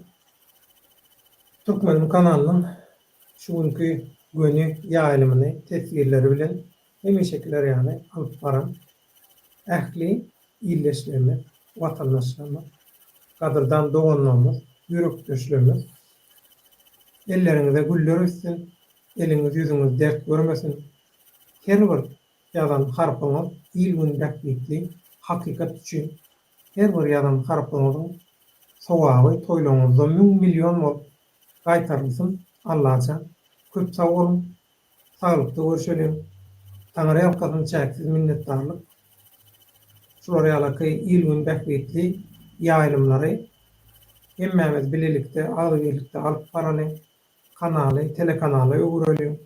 Görüşümüzü hem medyada, hem cemiyetçilik kuramalarda, hem siyasi kuramalarda devam ettirelim. Alırmalıyım, yen vermeliyim, yan vermeliyim. Birbirimizi kollayalım, birbirimizi yüreklendirelim. Yerli yerden birbirimizi iyiye çıkalım, dostlar çıkalım. Ömrünün sonunda hakikat, halallık, yengenlik, şunun yadından çıkarmak. Biz eğer hakikaten haramlarlara, yalancılara, talancılara, garakçılara, cinayetkarlara karşı öz vatanımızı, öz halkımızı halat edecek olsak, onu yanımızda, tüvörümüzde, şolayalaka adamları tutmalar, şolayalaka adamları özümüzü anlatmalar, şolayalaka adamlardan umutlu, tamakin bolmalar. Taze olun. Yine keyfi duşukluğumda şimdi. Allah'a yardım olsun. Böyle sağlam mı? Arslanın tesiri bilen cemleyen bizi azat erkin yaşasın deyip eline yara alıp güçlü düşman bilen görüşüp canını veren ata babalarımızı yattan diye. Atıda o. Ömrün uzak olsun. İyiceniz rahat olsun vatandaşlar diye. Arslan can köp sağ olun. Karazoğlan Türkmen köp sağ olun. Devlet Rodovay Türkmenim her birini Allah penasında saklasın. Azatlık. Azat, İshakıfa, azatlık. Azat, İshakıf için adalet. Hakikat, hakikat, hakikat. Azad isakfa azada doğru yazıktır azatlık dileyez, isleyez, talep ediyez. Yani azatlara da meselelerimiz unutulacak, unutacağım der. Bunun bilen bagly bolan ähli maglumatlar Türkmenistandan almak üçin her türlü elimizden gelen synaşyklar etjek. Bunu indi artık üstüne düşürecekler. Başka näme diýeyim? Ona da Allah can başı dik canını Allah'ın öz kuvat etsin deyip edir hazırlıkçı dilek dua edip durmasam başka hazır elimden gelen zat yok. O bayakı köp savur yakman doğunlu tomaşaçılar. Allah yararlı olsun. Yine ki efi duşlarına çenni. Ertirki yağdaya göre eğer bir gökdönüşlük belgelçilik olmasa çağlan birazcık sağlık kaydaları kendimde kovalar birden soğansam. Şoň üçin aýyplaşmak. Eger mümkinçilik bolsa ertir şu haramdan İstanbul'a gatnaşan yasama Türk halklarının, Türk döwletlerinin geňeşi ve şuň bilen baglanşykly aslında şu atlar ulanyp näme etjek bolýarlar, näme maksat edýärler. Ve hakykatdan bulan niýeti gowy bolsa, ýagşy niýetli bolsa, näme üçin bu işin içine bir haramzada hem iň öňde gidenini getirip boşýarlar, oşany reklam edýärler. Şular arada Üç harflarla nerelere de şu yerden çare değil biz. Belki onlar karışıp durandır. Ertesi yumurtalı çıkın getir. Hepten sonra 6. gün yumurtalı proteste çıkın karışacağız. O yönetimi bakacak size.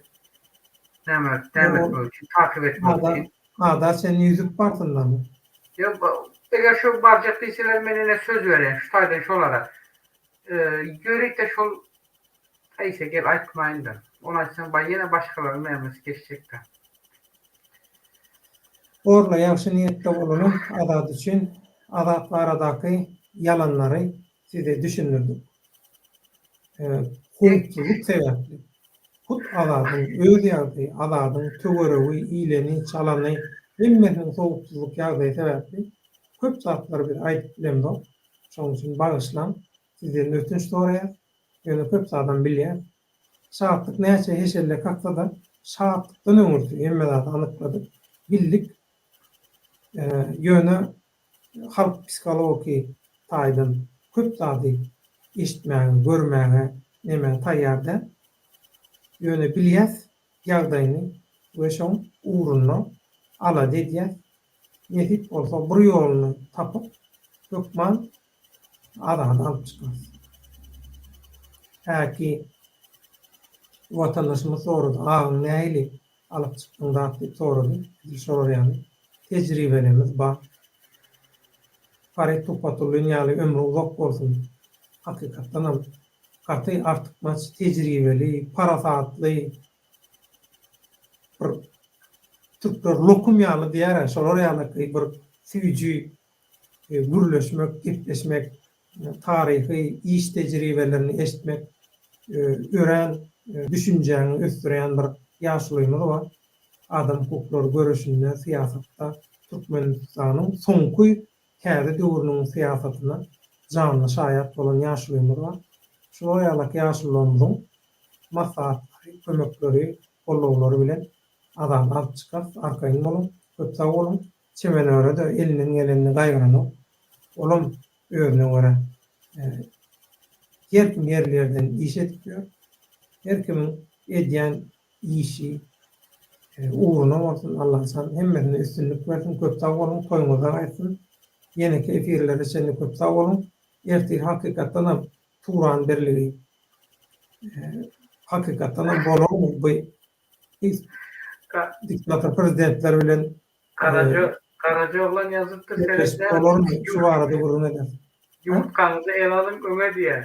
Hiç olmasa diye denizin kenarına bak şu taydan denize atayın yumurtanızı.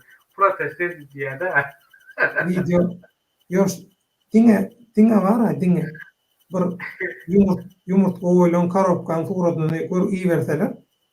Eşekçi şonu neme diye. Şol deportasiya merkezine gozolun oldu diye. Oho siz kimin gozolun kim? Oturun yerinizi tanınız. Türkiye'nin polisi size köşeden yöreden ok dedi. Deportasiya merkezine gozolun ettiremez. Bunlar Reyting şu an çıkıp alacak o bir bilmediği himmetlara bilim her dalı'nda insan 3 çıkartma milyonunda çıkarıyor. sapı özlerine akla uğramazlar mı? Yine bizi ey diyorlar, yine bizi beyde otuyorlar, yine eyde otuyorlar. Hani sizin potansiyeliniz var da o halka çağrışa da otuyorsunuz. O ne oldu şimdi çağrışlarınız? Türkiye'de hem mezarın ağzı bölümlerin gelmesine neme geldi. Bakalarına kımbatçılık girsildi. Şu için yumurtamıyorum lato kumbatladı. Bunların öz yumurtası büyücü yok. Şu için tohumunu ulanandıysa ona bakas kımbat ihtimal mapul yok. Ona da bir tupul sorarlar az böyle. Eşekçide fond var. 1 milyon doların pulu varmış şu fondunun. İyi vereysin ne var bu 500 dolar ne mi? Böyle Ya diyor. Nuruşko ucundan geçilsin mi razı? Uğraşma. Hediyeleri böyle öyle koyuyorlar Belki diyor şu da. Lehman Kulüf Yine sen var banktan mı kaçan senin? uğurlan pullarının tohum bilen bile uğurlan pullarının ucundan biraz verse ne mi olur? Buraya gerekten ne mi oluyor vereysin? Bunların edilen hareketi Türklerin bir kino aktörü var ya biliyor musun? En meşhur kino aktörü Şaban mı? Kemal Şaban Sunal. ha. Şaban'ın Ha Babam Sınıflar diye bir film var. Edil Şolşol. Edil Şol bulan. Başka hiç saklar. En sonunda yani bunların yargına emesi yine Razı şu olan. Çok ne ağır Şaban'ın giydi. yine bir film var. En sonunda ne geliyor ya iş. Hemen başka bir filminde oynandı. Bir Emine deyip bir av kaçıyor. Pul yok, saat yok. Kalın durup av kaçıp Samanxana Ertuğrul'a da özünü. Kız Emine dedi ki baban gelmeden şu işi bitirek de dedi. Ulan atasını özü çıkar. Şu olan başka hiç sattı. Yine merak değil. Sonunu görürsünüz hemen. Ay böyle. Böyle arayın. Birazcık değişmeden bosna adamlar gen görmem. Evet. Ey Allah can. Ana zaman Türkmen 500 dolar olsa artilleriya salpı olur. Yumurtadan niye? 500 dolar olsa yumurtkanı şu ada yetirirler diye.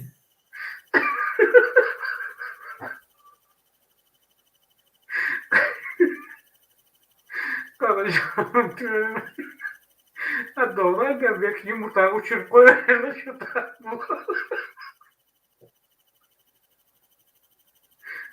Karaca. Karaca bazen yumurtanıza baharlarını görmedin mi seni? Yoksa başka yerde mi alışıyor şey diye mi? Arslanlar Ya büyüme ya. kelleyi Şoka var işlemese yani senin ne? potansiyel nereden olsun? Yumurtlu iyere tapan o köpüsü eşekçi virtuallı dünyada yaşap öğrenmeliyim diye. Doğru. Allah Büyük Allah olan can fabrikası üretirler. derdileri Akımanı üreten yengesin. fabrika yumurtanı Allah üretmez. İshak'a başkalarına, yeni nesillerine, dostlarına, hemmesine sabır versin. Allah. Avu, haydi şimdi yani azat. Sen eşitleyen dinleyen olsan, sana ya da dinleseler, eşittirseler, hiç ilgi gurrun yok. Memnuniyet bağlanışıklı hemen da arkayı paylaş. Açık kartını açık görköz. Memnuniyet bağlanışıklı. Memnuniyet bağlanışıklı bilinmeyen de yok. Men edip gören işlem edecek işlemden başka hemen hatları biliniyor. Bilinmeyen de hatları senden sorarlar.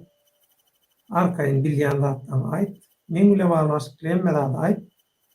Memnuniyet bağlanışıklı malumatları aitmacak olup, vermeyecek olup, özünü kıynatma. Senden urlokan hayır. Dağlarından başını dik tut. Yokmanını alıp çıkarsın alan. Sen beni tanıyan. Sen beni bilen. Benim seni bilen. Nesip olsun. Alıp çıkarsın. İlim gücüsü, ilim gücü. Türkmen halkı, Türkmenistanlılar. Görközün gücünü. Köp sağ olun. Tanrı halkının. Duyu Aslanlar, dostluğunuz, aslanlar, bolluğunuz. katnaşýanyňyz üçin. Nämede? Hemmäňe sag bolun. Yumurtalarını ataymasalar diye. Aslan Murat'ın peşi öz yumurtalarını ataymasalar ulan yeri yok o. Ay aslan tüyleme. Tanrıyam kızım. Azat diýekeden her birimiz azat. Her birimiz azat. Azat sizin düşmanınız bolsa bizim her birimiz sizin düşmanınız. Azat sizin belanız bolsa bizim her birimiz sizin belanız. Şunu ýadyňyzdan çykarmaň.